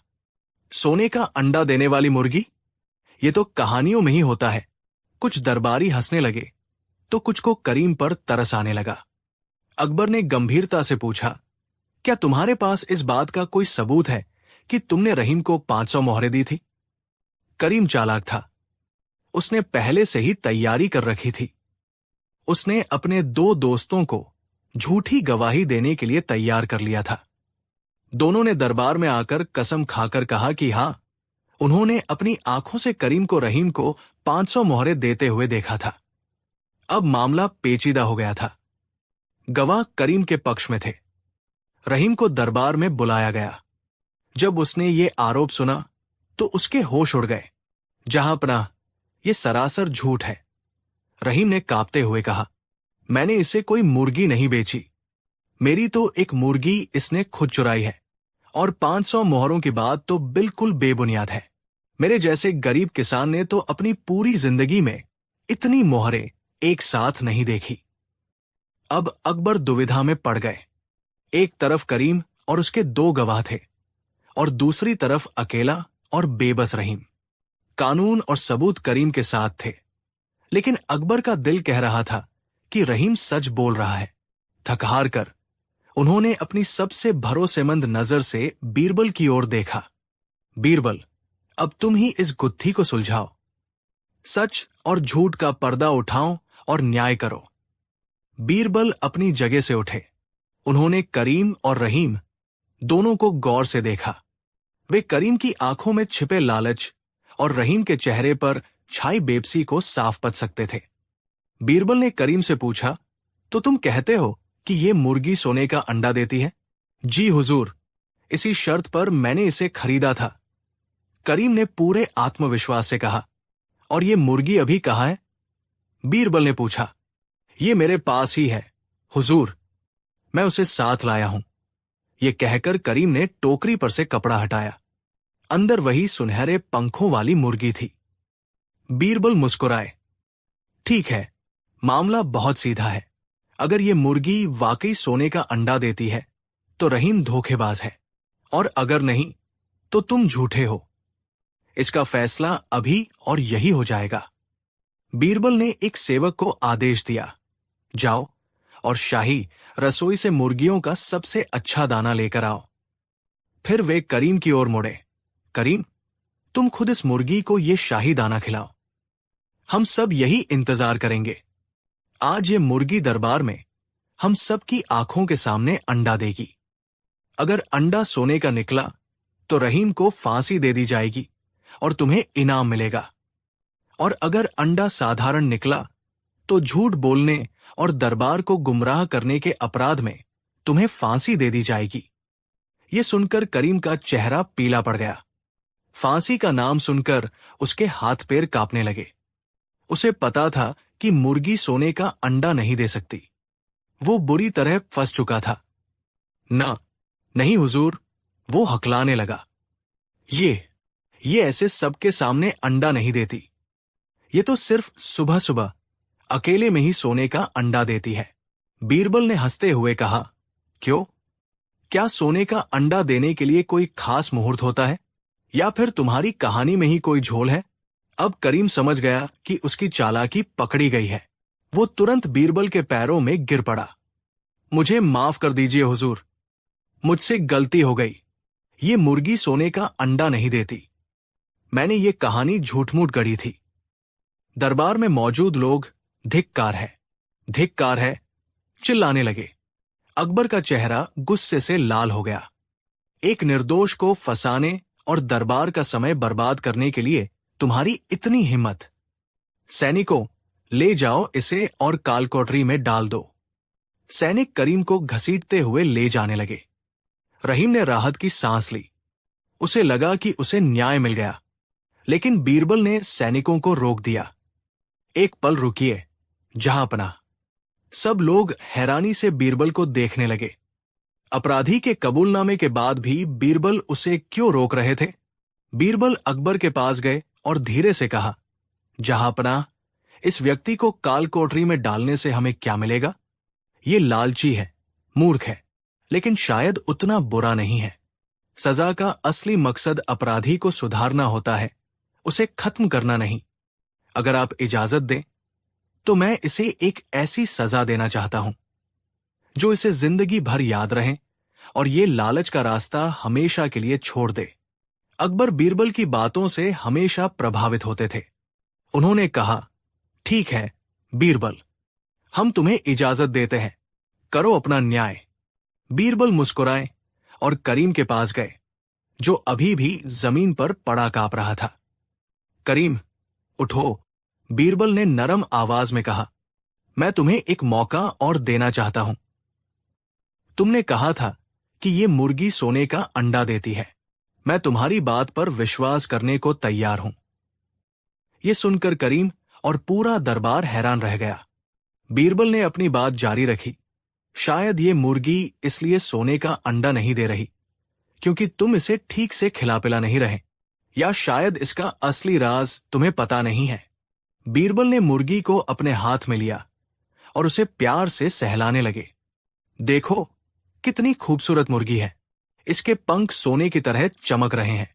जरूर इसके पेट में सोने का कोई खजाना छिपा होगा। हो सकता है ये एक एक करके अंडा देने की बजाय एक ही बार में सारा सोना दे देना चाहती हो। बीरबल की आंखों में एक अजीब सी चमक थी। वे करीम की आंखों में आंखें डालकर बोले, करीम, एक ही तरीका है ये जानने का। क्यों ना हम इस मुर्गी का पेट काटकर देख लें? इसके अंदर जरूर सोने के सैकड़ों अंडे या सोने का एक बड़ा सा टुकड़ा मिलेगा। सोचो, तुम एक ही झटके में कितने अमीर हो जाओगे। 500 मोहरें तो कुछ भी नहीं, तुम तो 5000 मोहरों के मालिक बन जाओगे। बोलो, क्या तुम तैयार हो? बीरबल ने पास खड़े एक सैनिक की तलवार की ओर इशारा किया। लाओ तलवार, आज हम सब इस चमत्कार को अपनी आंखों से देखेंगे। अब करीम के सामने एक भयानक दुविधा खड़ी हो गई थी। उसका लालची मन कह रहा था, क्या पता बीरबल सच कह रहे हो? क्या पता सच में इसके पेट में सोना हो? लेकिन उसकी बुद्धि कह रही थी, ये नामुमकिन है। अगर मुर्गी को काट दिया तो वो मर जाएगी और मुझे ये साधारण अंडे भी नहीं मिलेंगे। उसका चेहरा लालच और डर के बीच फंसकर अजीब सा हो गया था। वो कभी मुर्गी को देखता तो कभी तलवार को। उसके दिमाग में एक बवंडर चल रहा था। बीरबल ने उसकी हालत देखकर कहा, क्या सोच रहे हो करीम? इतना अच्छा मौका हाथ से मत जाने दो। जिंदगी में ऐसे मौके बार बार नहीं मिलते। सोचो, बस एक बार तलवार चलाने की देर है और तुम आगरा के सबसे अमीर आदमी बन जाओगे। बीरबल उसे उकसा रहे थे, उसके लालच को चरम पर पहुंचा रहे थे। वे उसे उस बिंदु पर ले जा रहे थे जहां उसे खुद फैसला करना था, थोड़ा संतोष या सब कुछ गवा देने का खतरा। करीम कुछ देर तक छटपटाता रहा। फिर अचानक उसने जोर से अपना सिर पीटना शुरू कर दिया। नहीं, नहीं, मुझे माफ कर दीजिए हुजूर। वो जोर जोर से रोने लगा। मुझे कोई सोना नहीं चाहिए। मेरा लालच ही मेरा सबसे बड़ा दुश्मन है। इसी लालच के चक्कर में मैंने अपने पड़ोसी पर झूठा इल्जाम लगाया और अब इसी लालच में मैं इस बेजुबान जानवर की जान लेने जा रहा था। नहीं, इस मुर्गी के पेट में कुछ नहीं है। ये एक साधारण मुर्गी है जो रोज एक अंडा देती है, और मेरे लिए वही अंडा सोने के अंडे से ज्यादा कीमती है। मुझे अमीर नहीं बनना, मुझे बस ये मुर्गी दे दीजिए, मैं इसी से खुश हूं। ये कहते कहते वो जमीन पर गिर पड़ा और बच्चों की तरह रोने लगा। दरबार में एक गहरा सन्नाटा छा गया। आज सबने लालच का सबसे नग्न और भयानक रूप देखा था, और फिर उसी लालच पर संतोष की विजय भी देखी थी। बीरबल ने मुस्कुराते हुए रहीम को बुलाया और वो मुर्गी उसके हाथ में दे दी। रहीम, ये तुम्हारी सुनहरी है, इसे ले जाओ। फिर वे करीम के पास गए और उसे उठाया। करीम, आज तुमने जीवन का सबसे बड़ा सबक सीखा है। लालच एक ऐसी आग है जो सब कुछ जलाकर राख कर देती है। संतोष ही सबसे बड़ा धन है। तुम्हारी असली सजा काल कोठरी में नहीं, बल्कि तुम्हारे अपने जमीर के सामने थी, और तुमने उस परीक्षा को पास कर लिया। बीरबल ने अकबर से कहा, जहां पनाह, अब इसे किसी सजा की जरूरत नहीं है। इसके आंसू बता रहे हैं कि ये सुधर चुका है। अकबर बीरबल के इस अनोखे न्याय से इतने प्रभावित हुए कि वे अपनी गद्दी से उतरकर नीचे आ गए। उन्होंने कहा, बीरबल, तुम महान हो। तुमने सजा नहीं दी, बल्कि सुधार किया है। तुमने एक अपराधी को नहीं, बल्कि उसके अंदर के अपराध को खत्म किया है। आज हमने न्याय का एक नया रूप देखा। उस दिन के बाद करीम सचमुच बदल गया। उसने रहीम से माफी मांगी और दोनों फिर से अच्छे पड़ोसी बन गए। वो मेहनत से खेती करता और जो कुछ भी कमाता उसी में खुश रहता। और सोने का अंडा देने वाली मुर्गी की ये कहानी पूरे आगरा में मशहूर हो गई।